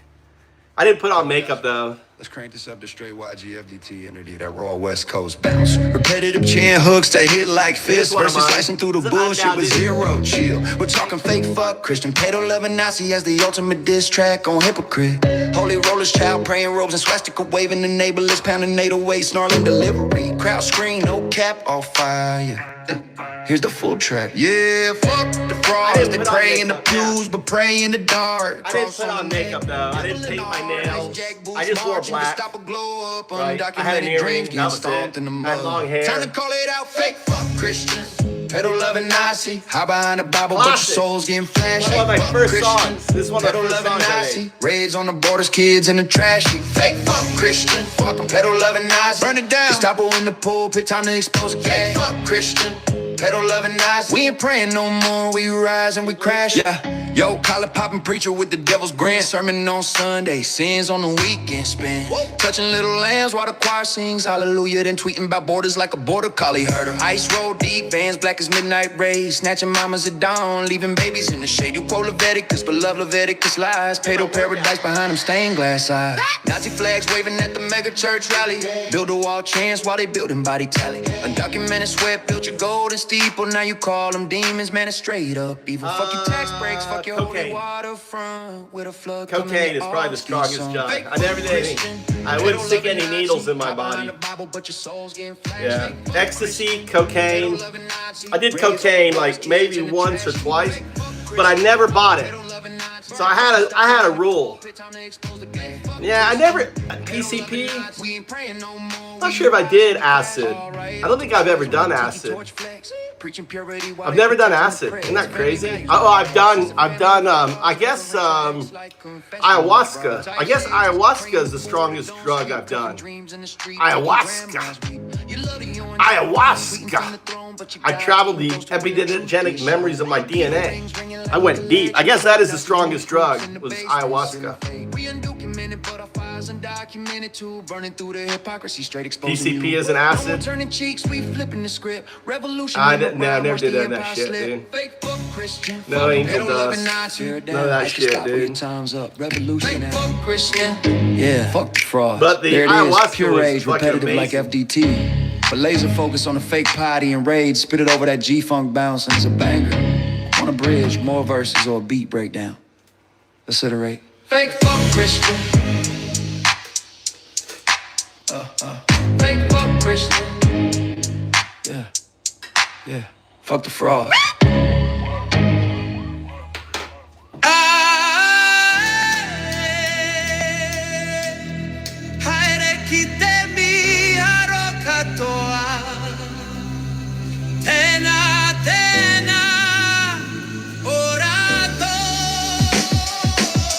Kite miharo te kai whakai ti tuata hime tona mene kai pahua.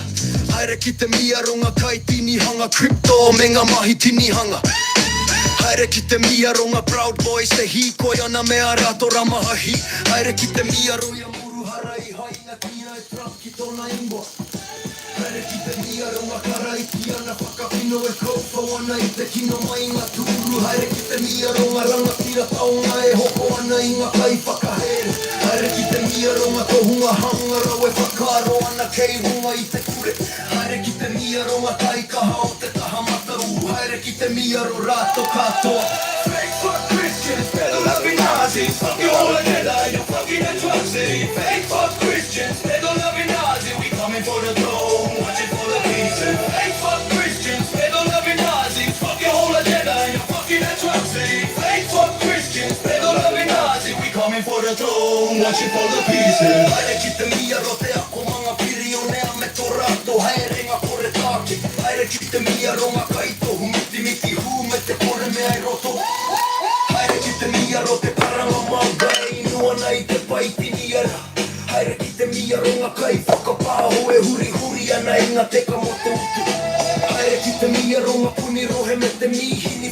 mahe Haere ki te mia ro te kōti mātua e karauna ana I te kāwana tanga whakakino Haere ki te mia ro te whakarongo hia mai ngā mata kume kika Haere ki te mia ro ia kano hiro to I tau wahunga pō te vero Fake fuck Christians, pedo-loving Nazis. Fuck your whole agenda and your fucking atrocities. Fake fuck Christians, pedo-loving Nazis. We coming for the throne, watching for the pieces. Fake fuck Christians, pedo-loving Nazis. Fuck your whole agenda and your fucking atrocities. Fake fuck Christians, pedo-loving Nazis. We coming for the throne, watching for the pieces. Fuck your thoughts and prayers. Fuck your laws and lies. Fuck your stolen power. Watch it fucking die. Haere ki te mia ro te perehiti ni hara me tōna pure wa koura Haere ki te mia ro ngā kai whakapati e ino iana mō te rongo o te mana Haere ki te mia ro ngā rāhui puka puka, rāhui kupu, rāhui a tātou e aroha ai Haere ki te mia ro ngā poro piti teka e ki ana he kōrero mai runga Haere ki te mia ro te moni pouri e hoko ana I a pōti Haere ki te mia ro te pūrongo kino e banana ki raro I tō tātou korokoro Haere ki te mia ro ngā rerenga pana e he ana I ngā orang Haere ki te mia ro ia kai tū kino me te ngā kau māta Fake fuck Christians, pedo-loving Nazis. Fuck your whole agenda and your fucking atrocity. Fake fuck Christians, pedo-loving Nazis. We coming for the throne, watching for the pieces. Fake fuck Christians, pedo-loving Nazis. Fuck your whole agenda and your fucking atrocity. Fake fuck Christians, pedo-loving Nazis. We coming for the throne, watching for the pieces. Haere ki te mia ro rātou katoa Haere ki te mia ro rātou katoa No, God. Haere ki te You can mia talk ro about Zeus. rātou katoa You can talk about Zeus if you'd like. Zeus is good. Talk about Zeus. We want to hear about Zeus. Tell us about Zeus, Avery. Zeus's Law. Tell us about Zeus's Law. Bow down. Bow down.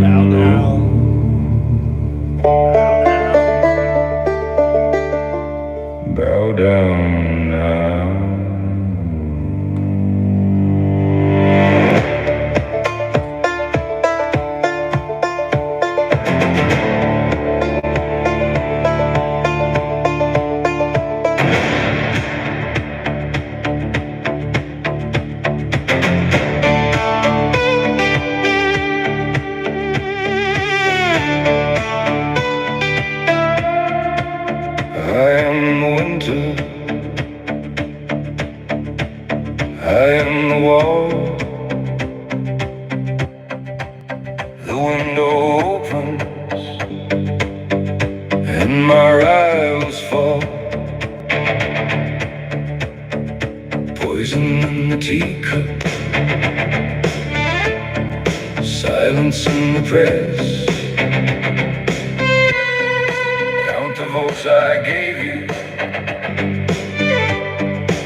was a bunker in the gas station in a ditch beside a road, and history remembers how they all of them died alone.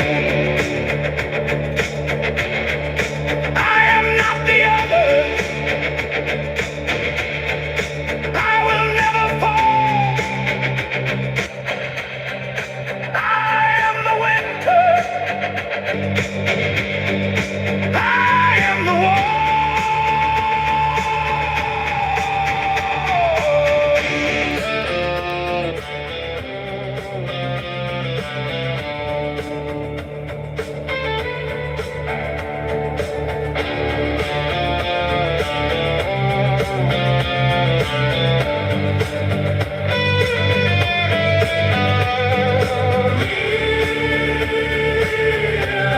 And I will let you live.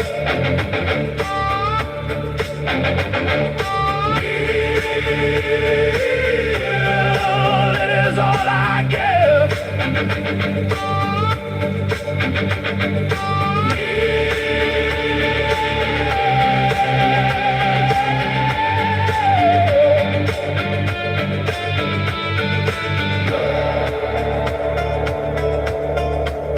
He was the winter. He was the wall. Gotta go get Mikey. Gotta go get Mikey. I feel bad. Let this chicken cook. Mikey's lunch. Let's go get Mikey. Look at this. Look at this beautiful thing. My battery. Look at that. Solar panel charging my battery. Look at that. Why isn't it selling any? Oh, I guess the house is using this and the battery's charging this, right? And it's only selling, so I'm completely off the grid. Look at that.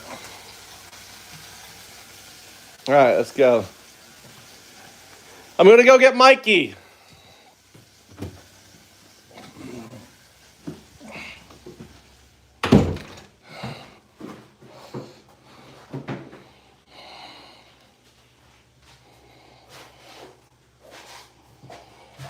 It's so fucking hot.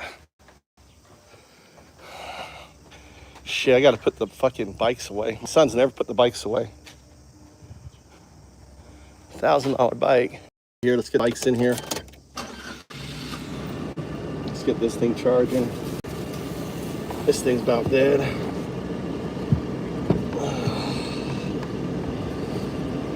All right, there it goes.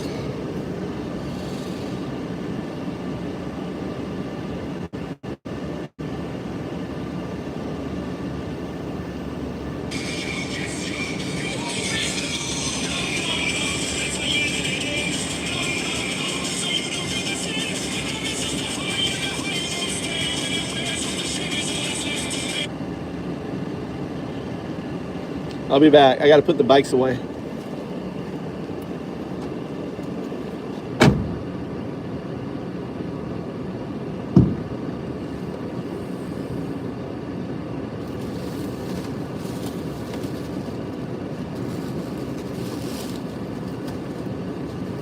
I got to get this trash out of here.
Oh. Why is it unsuccessful? Why unsuccessful?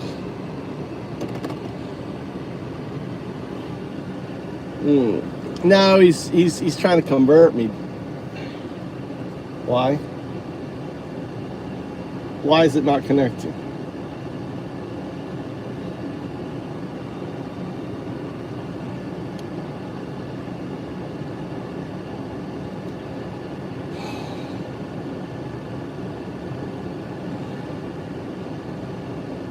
Interesting.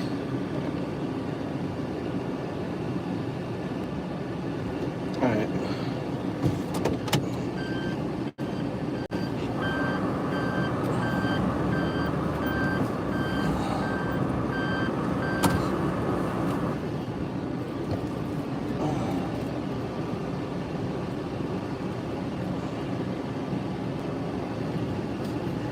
Let's turn around here.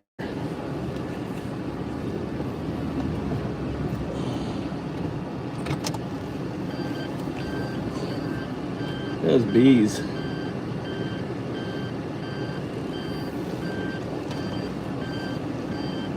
Come on.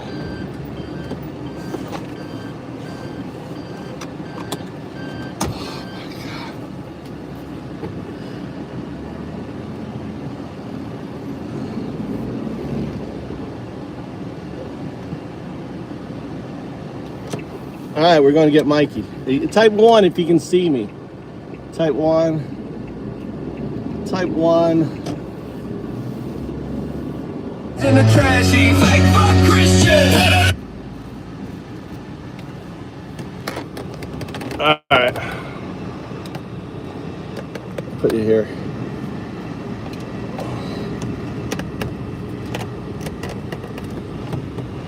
All right, cool. All right, just make sure I'm still connected. All right, right here. On my side camera, it gets cool. It's cooler over here. I can't use my center one until I figure out how to fix this shit.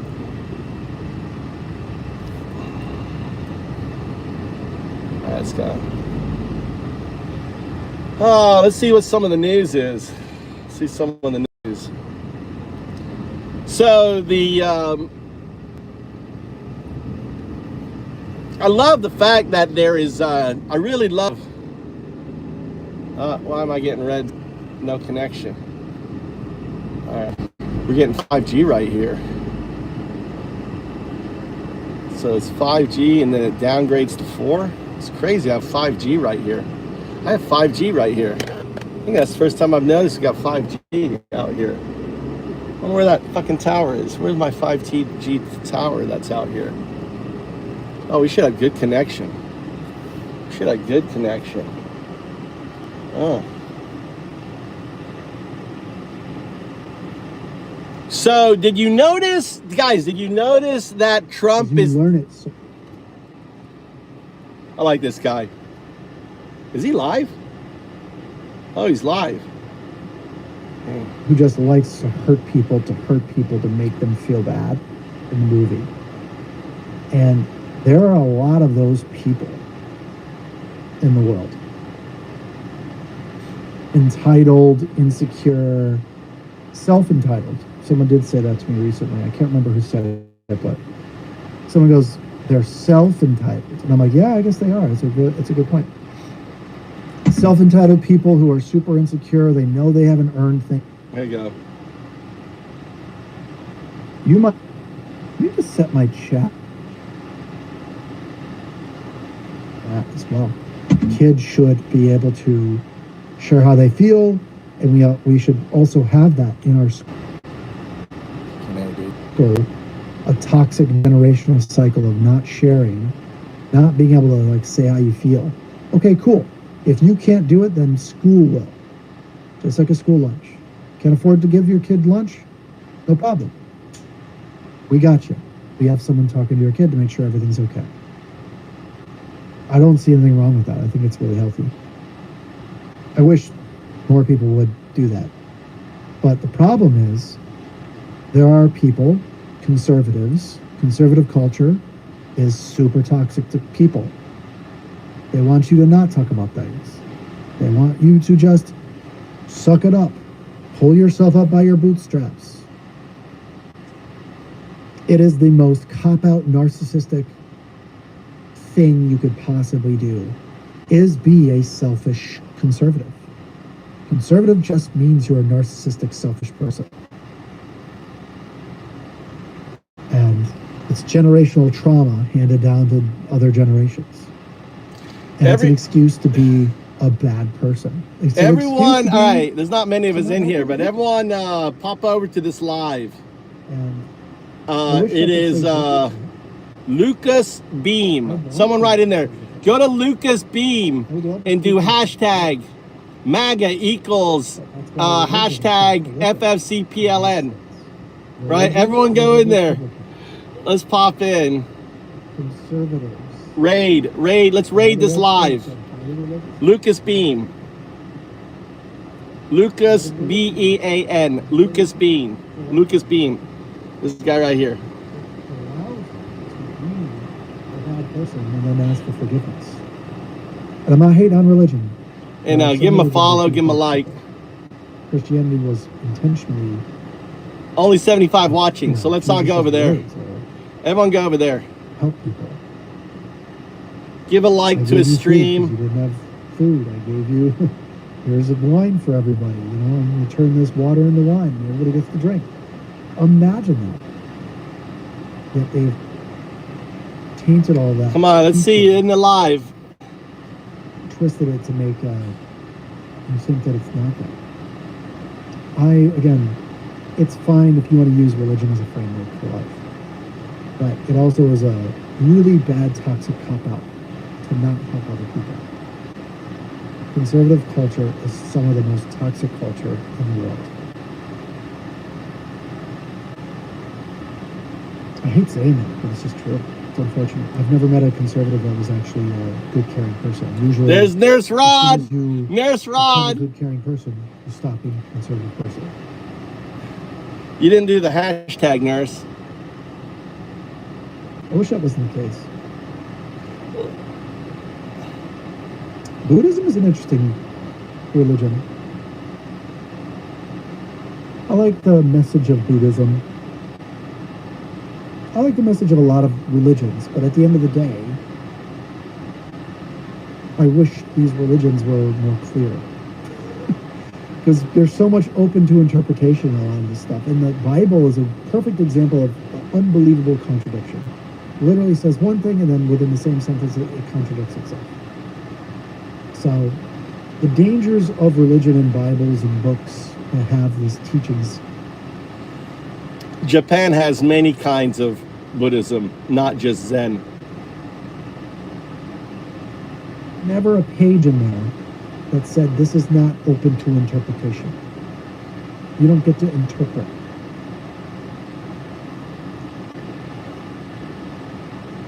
That's a problem.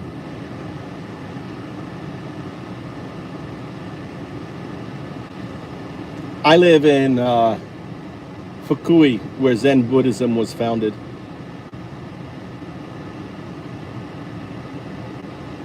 Yeah, Trump doesn't want to be a leader. He wants to win participation votes. He wants to be beloved by everybody for no reason.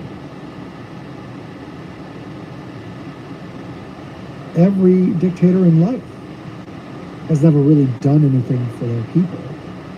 They just want to be beloved. I did. I saw you.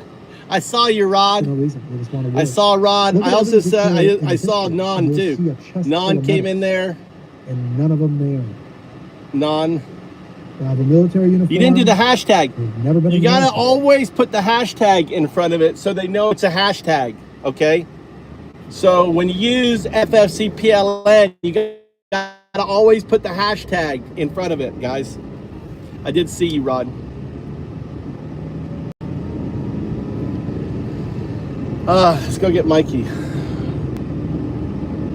Yeah, I like this guy. This guy is good. His shorts are really good. His shorts are very good. Have you guys heard his shorts?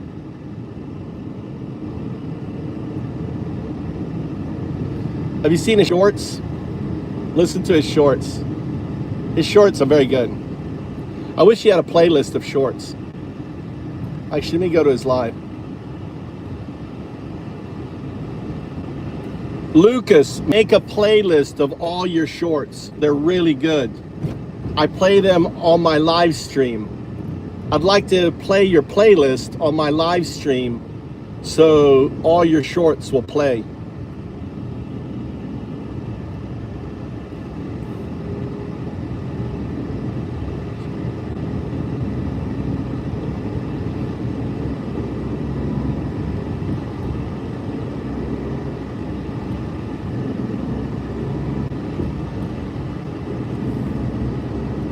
Alright.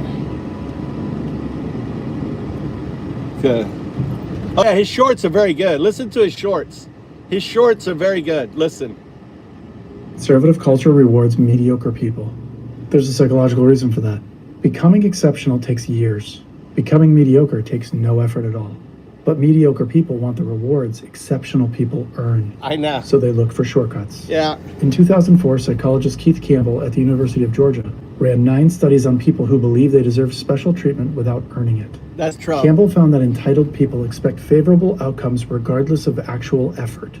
They don't believe the rules apply to them. They believe they deserve more than everyone else for doing the same work or less. Campbell called this psychological entitlement. Conspiracy theories are a shortcut to feeling special instantly. A guy who watched 3 YouTube videos thinks he knows more than a doctor with 12 years of training. Law enforcement is a shortcut to power over people. That's right. 5 months of training and you have physical authority over everyone. Yep. Qualified immunity. Yep. MAGA is a shortcut to being your hateful self in public without consequences. Exactly. Religion is a shortcut to moral authority over people and their families. Exactly. Disagree with them and you are not disagreeing with a person. You're disagreeing with God, and nobody argues with God. These people aren't looking to master something. No. They want the feeling mastery gives you without the work. They don't want what... Isn't he good? He's good. Isn't he good? Listen, he's so good. Why the Trump cult thinks like children do. There's a psychological reason for that. Yeah. Before age 11, the human brain can't think abstractly. Nope. It processes the world in concrete terms. One cause, one villain, one answer. This is a developmental stage most people grow out of.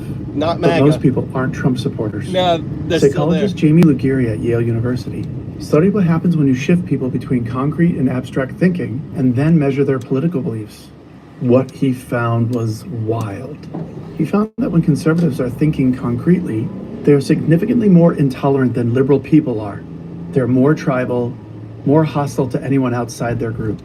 Psychologists call this construal level theory. It measures how the brain shifts between concrete and abstract thinking. But when researchers force conservatives into abstract thinking, basically the way adults think, that lack of tolerance disappeared completely. Political orientation stopped predicting intolerance. This prejudice was not a deeply held belief. It was just a setting. It only existed when conservative brains were operating at the level of a child. But Orthodox Jews have 56% lower heart disease rates than the rest of them. Why MAGA is obsessed with Dr. Fauci. There's a psychological This is reason for good. that, and it explains everything. They released Anthony Fauci's diary, over 1,000 pages long, and it proved nothing. Dr. Fauci said get vaccinated. Republicans said no. Dr. Fauci said wear masks. Republicans said no. Dr. Fauci said to socially distance. Republicans said no. 1 million Americans died because of it. Republicans said prosecute Fauci. Shocker.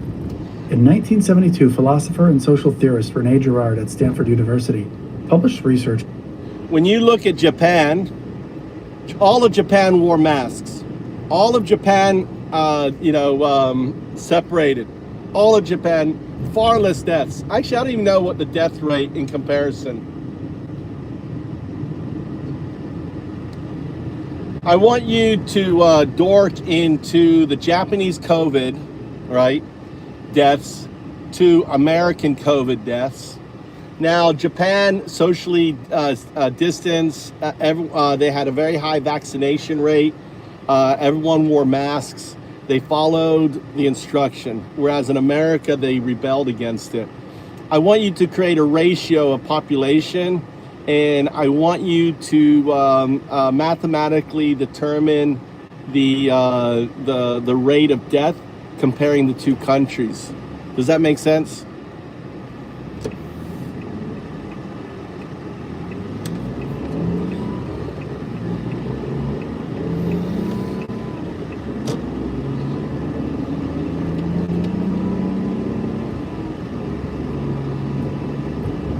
deaths_US equals 1_219_487, deaths_Japan equals 74_694, population. All right, I want you. Okay, we're listening to you, so you have to present the information to a listening audience. Okay, so we don't need any equations or anything else.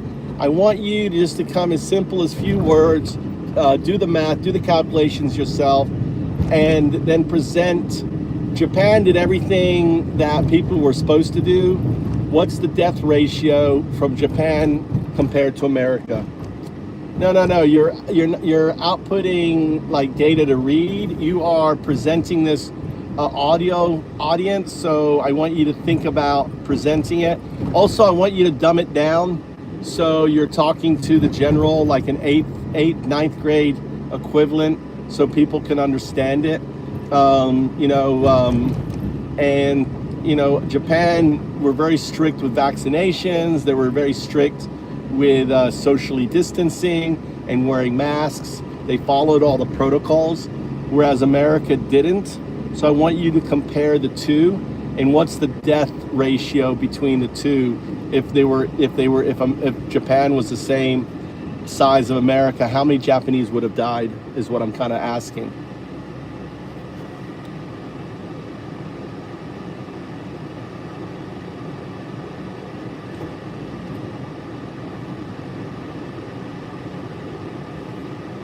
Let's strip away the heavy tables and academic jargon and talk through this like a script for a podcast or in presentation. Imagine we're putting America and Japan in a room side by side. Right off the bat, America is a much bigger country.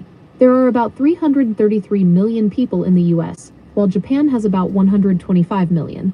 That means for every one person living in Japan, America has roughly 2.5 people. Because America is bigger, we'd naturally expect more total deaths. But when you look at how the two countries actually handled the pandemic and how many people died, the math gets wild. In Japan, people followed public health advice religiously. Virtually everyone masked up, socially distanced, and got vaccinated and boosted quickly. In America, public response was split. Millions rebelled against mandates, refused masks, and skipped vaccines. So what happened when you level the playing field? If you scale Japan up so it has the exact same population as America, the math tells a shocking story. In reality, about 1.2 million Americans died from COVID. If America had died at the exact same rate as Japan, only about 200,000 Americans would have died. That means if the US had achieved Japan's death rate, over 1 million American lives would have been saved. Put another way, for every single person who died of COVID in Japan per capita, more than 6 people died in America. An American was over 6 times more likely to die from the virus. And here's the kicker. Japan has the oldest population in the world, with almost a third of its people over 65. Statistically, COVID should have hit them way harder, because elderly people were the most vulnerable. But because the culture pulled together on masking, distancing, and shots, they kept their numbers shockingly low. Want to focus on the age difference and why Japan's elderly survived at higher rates?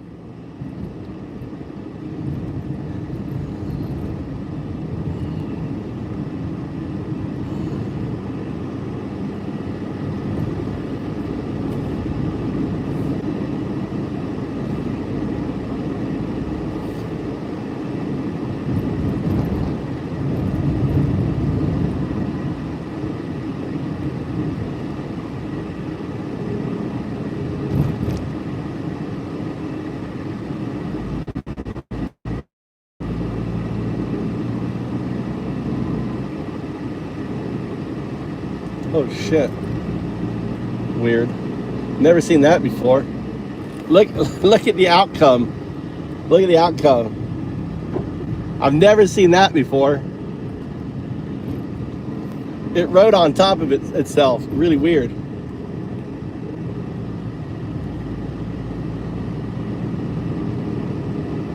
That's so weird.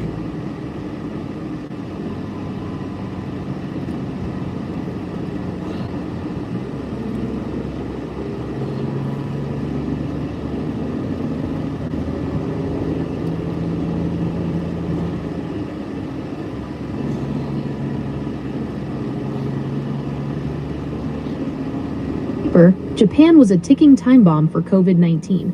Almost 30% of its population is over age 65, the single highest proportion of elderly citizens in the world.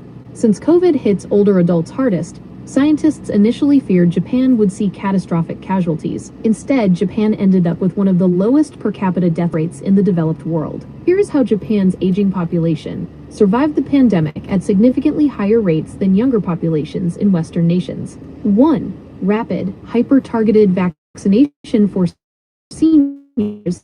When vaccines became available in 2021, Japan made a strategic choice: get shots into elderly arms as fast as humanly possible. While vaccine rollouts in some countries struggled with logistics or skepticism, Japan mobilized mass vaccination centers prioritized strictly by age. The result: within a few short months, over 90% of Japanese seniors had received 2 doses, and booster uptake among the elderly consistently hit record highs, around 85 to 90% for third shots. By the time major variants like Omicron hit, the vast majority of Japan's vulnerable seniors were fully shielded. 2. Safeguarding care homes early. In many Western countries, including the US and parts of Europe, early outbreaks ripped through nursing homes and long-term care facilities, accounting for up to 40 to 50% of all initial COVID deaths. Japan handled nursing homes with extreme caution, strict infection control. Care workers in Japan were already deeply trained in hygiene protocols due to seasonal flu and norovirus seasons. Staff isolation. Early in the pandemic, care workers voluntarily restricted their personal lives, effectively commuting only between home and work to keep the virus out of facilities. Rapid testing and visitor bans. Facilities restricted outside visitors early on and implemented daily health checks for staff before rapid tests were even widely available elsewhere. 3. Mutual protection. Masking for others.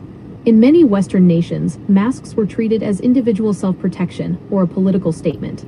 In Japan, wearing a mask is a long-standing cultural practice rooted in social obligation. You wear a mask so you don't accidentally spread germs to someone else, especially an older person. Because mask adoption was virtually universal, 95% plus in public spaces, long before vaccines arrived, the baseline transmission rate in public spaces, grocery stores, and public transit remained low.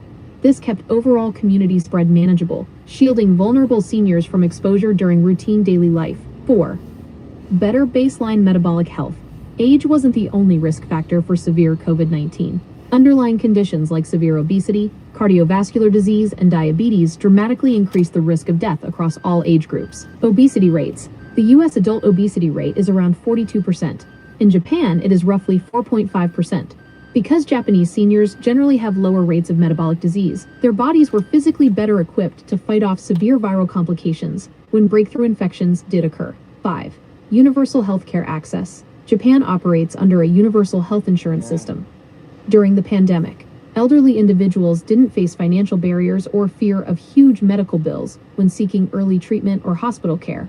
High-risk elderly patients were hospitalized earlier in their infection cycle for monitoring, preventing cases from quietly deteriorating at home until it was too late. Summary: Japan protected its oldest citizens through a combination of cultural cohesion, masking and distancing to protect others, strategic policy, flooding seniors with vaccines first and locking down nurses.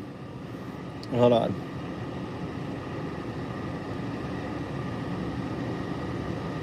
The AI hat out of the container.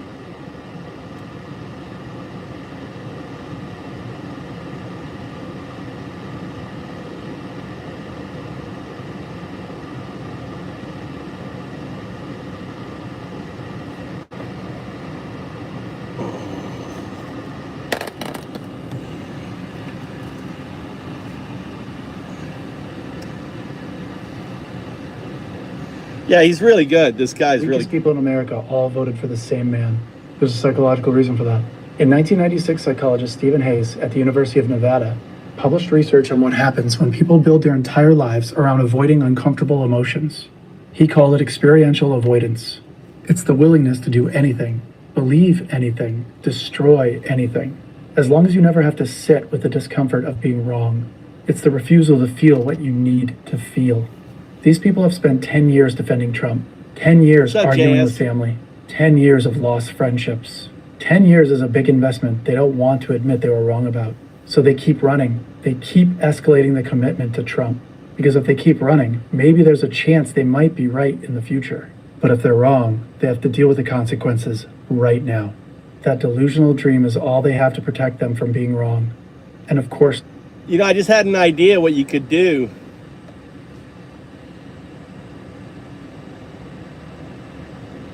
Trump cult is just one giant conspiracy theory. The weakest people in America all voted for the same man. There's a psychological reason for that. In 1996, psychologist Stephen Hayes at the University of Nevada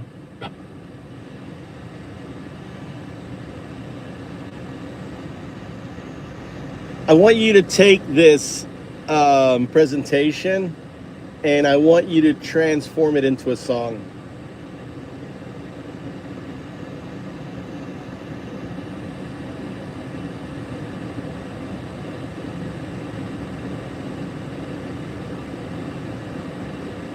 Try this. I just had an idea.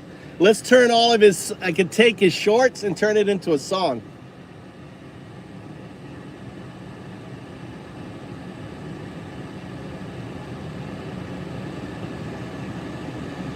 Oh, it's actually generating a song.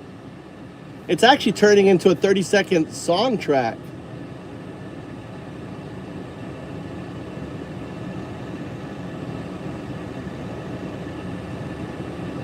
It's actually making a song.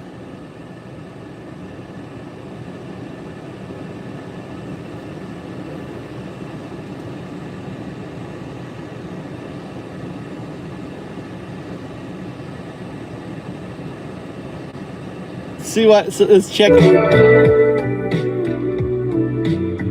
The charts are climbing to the right, just icons glowing in the dark.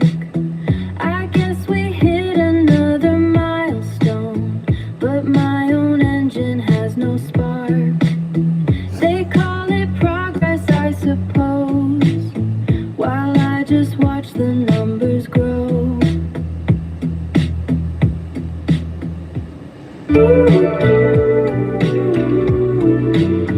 The charts are climbing to the right.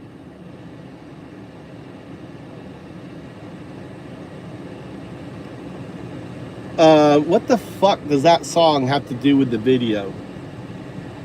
Grab the transcript of the video.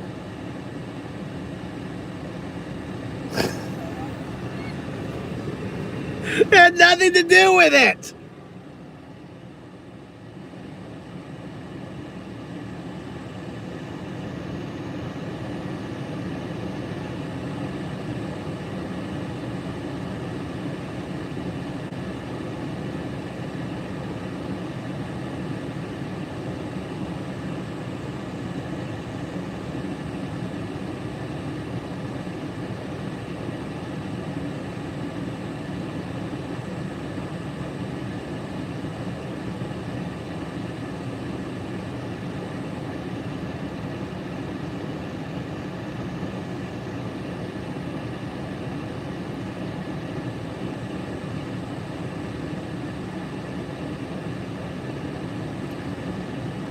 Yeah, the title of it is "The Weakest People Voted for Trump." I don't even see that in your lyrics.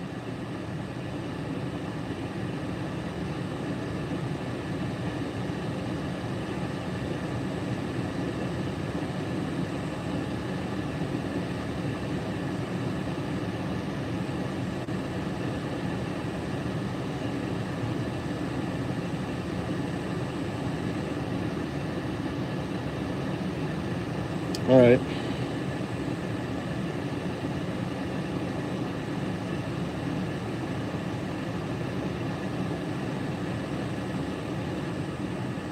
Yeah, dubbed it into like a folk music with banjo and kind of reggae.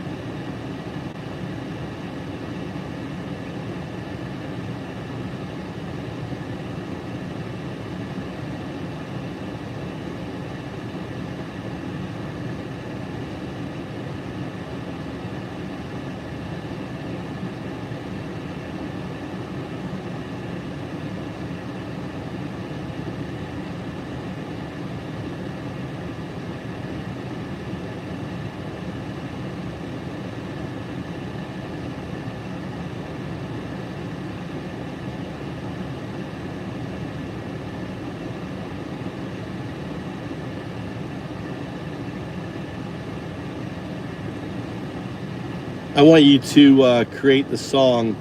Here is some ideas. Make it even better, stronger.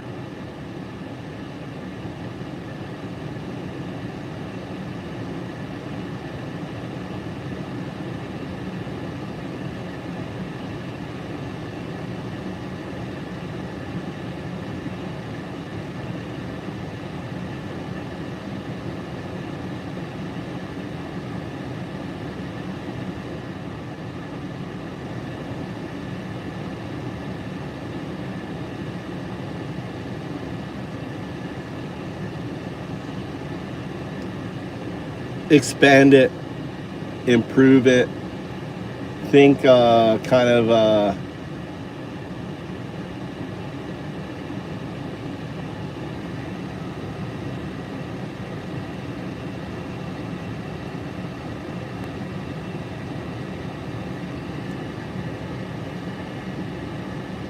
American folk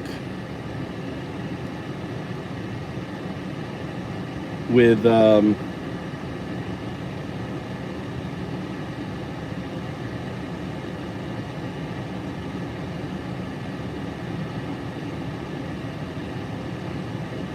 banjos, bluegrass, with some reggae thrown in there.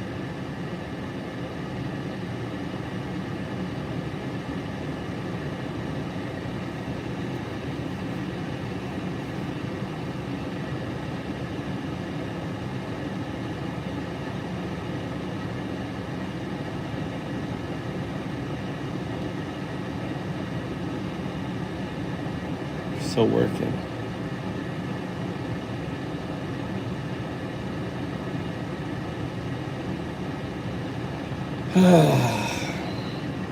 Here's Mikey.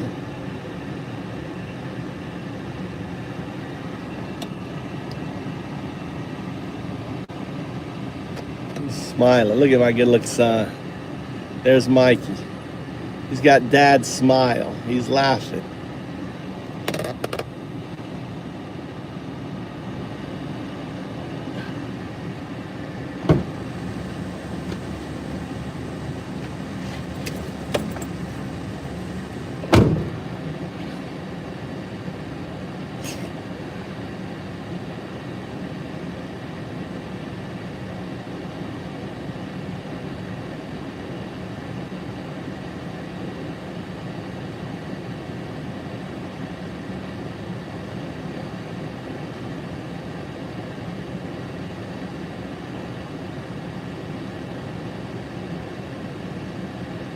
Oh, there's 5.5 now. What?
All right, see what happens.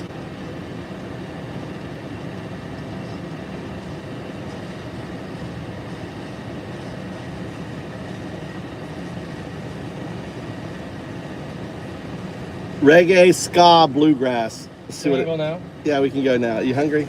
Yeah. You have food at home? Yeah, I cooked chicken for you.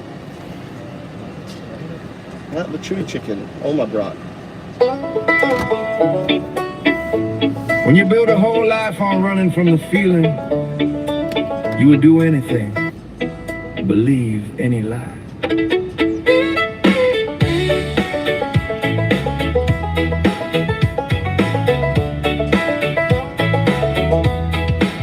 The weakest people in America, all lined up for one man, not for a vision, not for a plan. They built their whole lives leaving the feeling behind, experiential avoidance, that's the bind. You burn every bridge, let every truth die, just so you never have to sit in the cold with the uncomfortable truth that you've been sold. 10 years of arguments, 10 years of lost friends. The weakest people in America voted for Trump, escalating the bet on a fraud and a dump. They'll follow that man straight over the cliff, 'cause the cliff hurts less than the shame of what if. Yeah, the cliff hurts less than the shame of what if. 10 years of investment is too much to admit, so they double on down, refuse to quit, never took accountability, never owned a fault, always playing the victim, throwing someone else the salt. Hey, show the rule, the more that you run, the bigger and scarier the feeling becomes. Trump gave them permission to keep running away, never face the damage at the end of the day. Hey, the weakest people in America voted for Trump, escalating the bet on a fraud and a dump. They'll follow that man straight over the cliff, 'cause the cliff hurts less than the shame of what if. Yeah, the cliff hurts less than the shame of what if. Hey!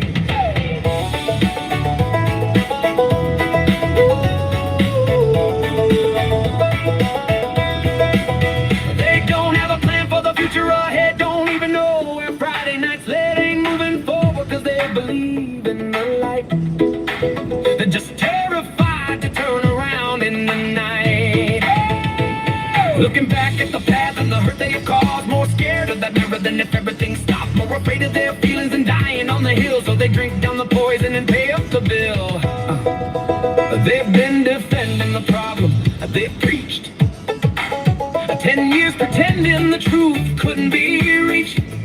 Sunk cost fallacy wrapped in a red hat and a flag, rather die on the hill than admit they got had. The longer they run, the darker the night, the bigger the shadow they refuse to fight. God damn. They'll choose the fall, they'll choose the wall, they'll choose the cliff over reality every time. The weakest people in America voted for Trump, escalating the bet on a fraud and a dump. They'll follow that man straight over the cliff, 'cause the cliff hurts less than the shame of what if. Yeah, they'll always choose the fall, always choose the fall, always choose the wall. They'll choose the cliff over reality. Yeah, the weakest people voted for Trump. They'll choose the cliff over reality. Yeah. God damn.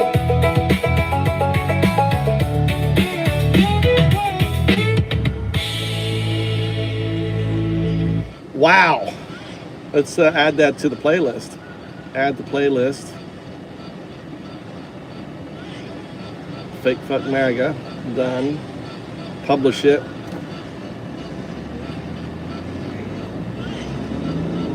Publish song. That's damn good. The new, oh my God, Suno is so goddamn good. Let's listen to the other one. That was the first one. Suno always makes two, right? Here's the second one. Which you like better?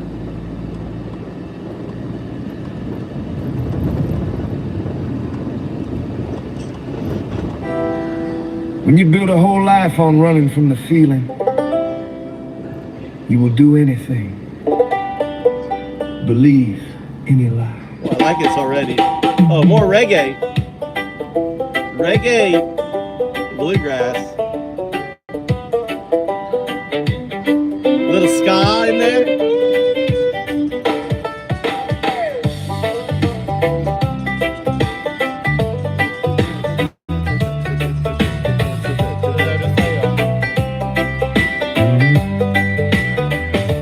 People in America, all lined up for one man.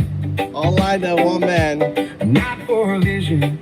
Nope. Not for a plan.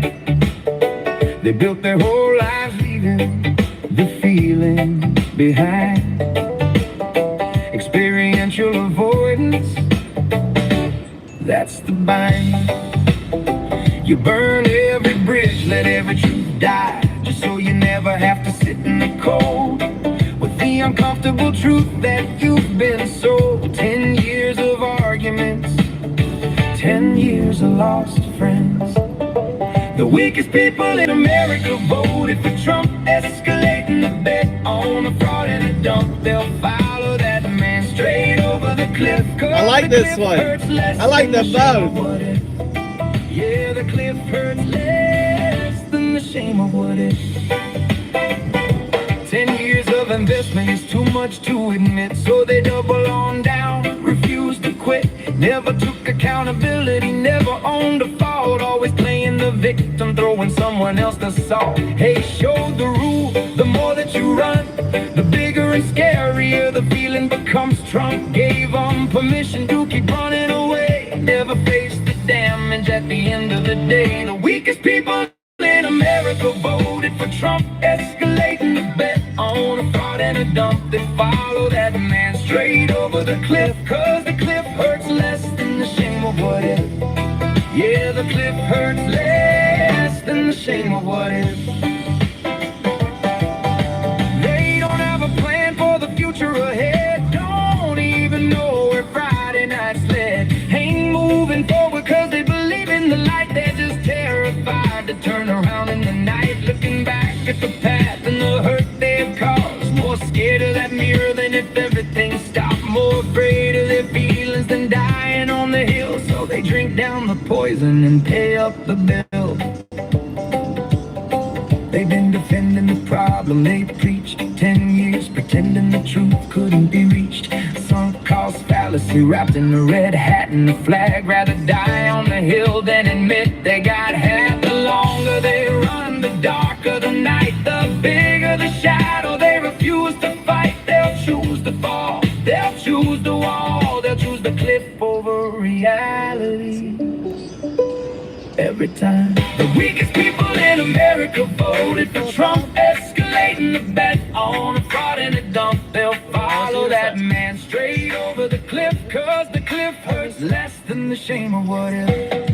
Yeah, they'll always choose the fall. Enjoy the music, Mike. Enjoy the music.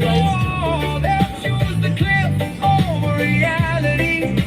The weakest people voted for Trump. I like this one.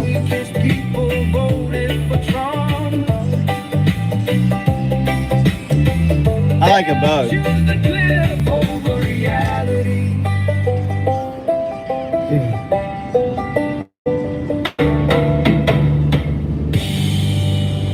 Woo!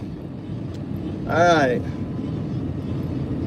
Look how quick we would make a song. less than 3 minutes making 2 jamming songs. That's insane. That really is insane that you can make a song that quick.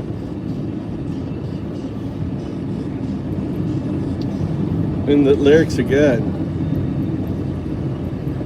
You like this one better?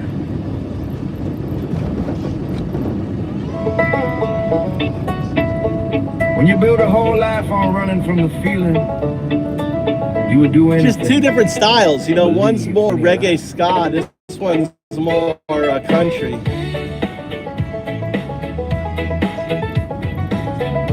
You like that banjo? The weakest people in America, all lined up for one man. Now, when you build a whole life on running from the feeling, more of a ballad. Believe any lie. And then reggae. I don't know how you can say this one's not as good as the other one. Why? What makes the other entrance better?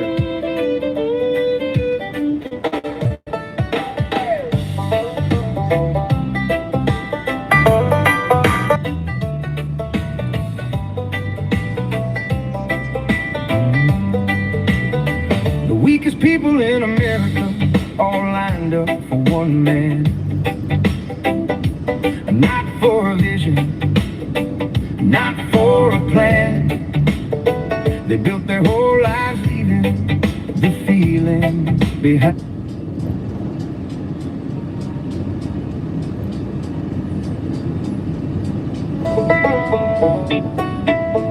When you build a whole life on running from the feeling, you would do anything, believe any lie.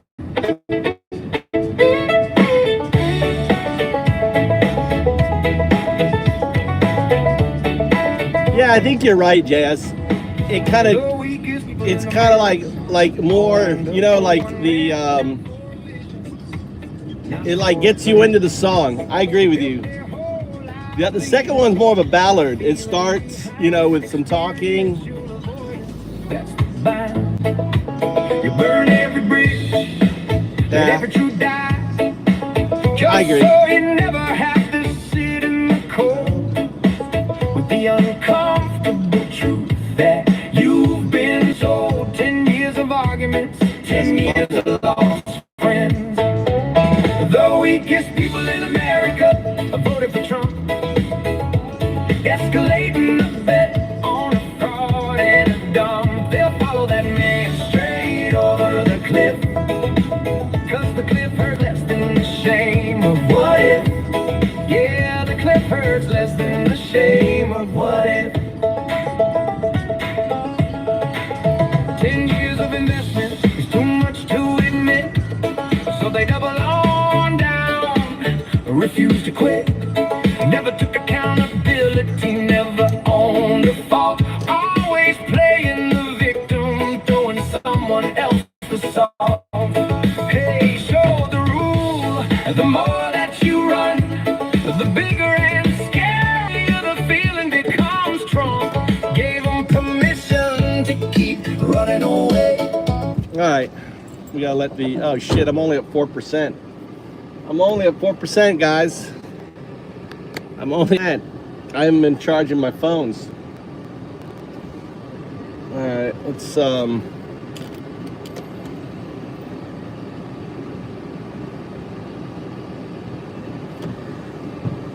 did I make it to school? Oh, what did that?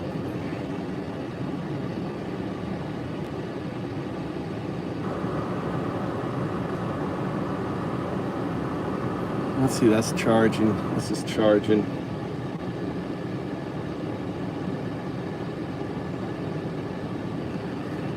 All right, I'll be back. Hey, I'm going to charge my phone. I'll be back on a little bit, JS.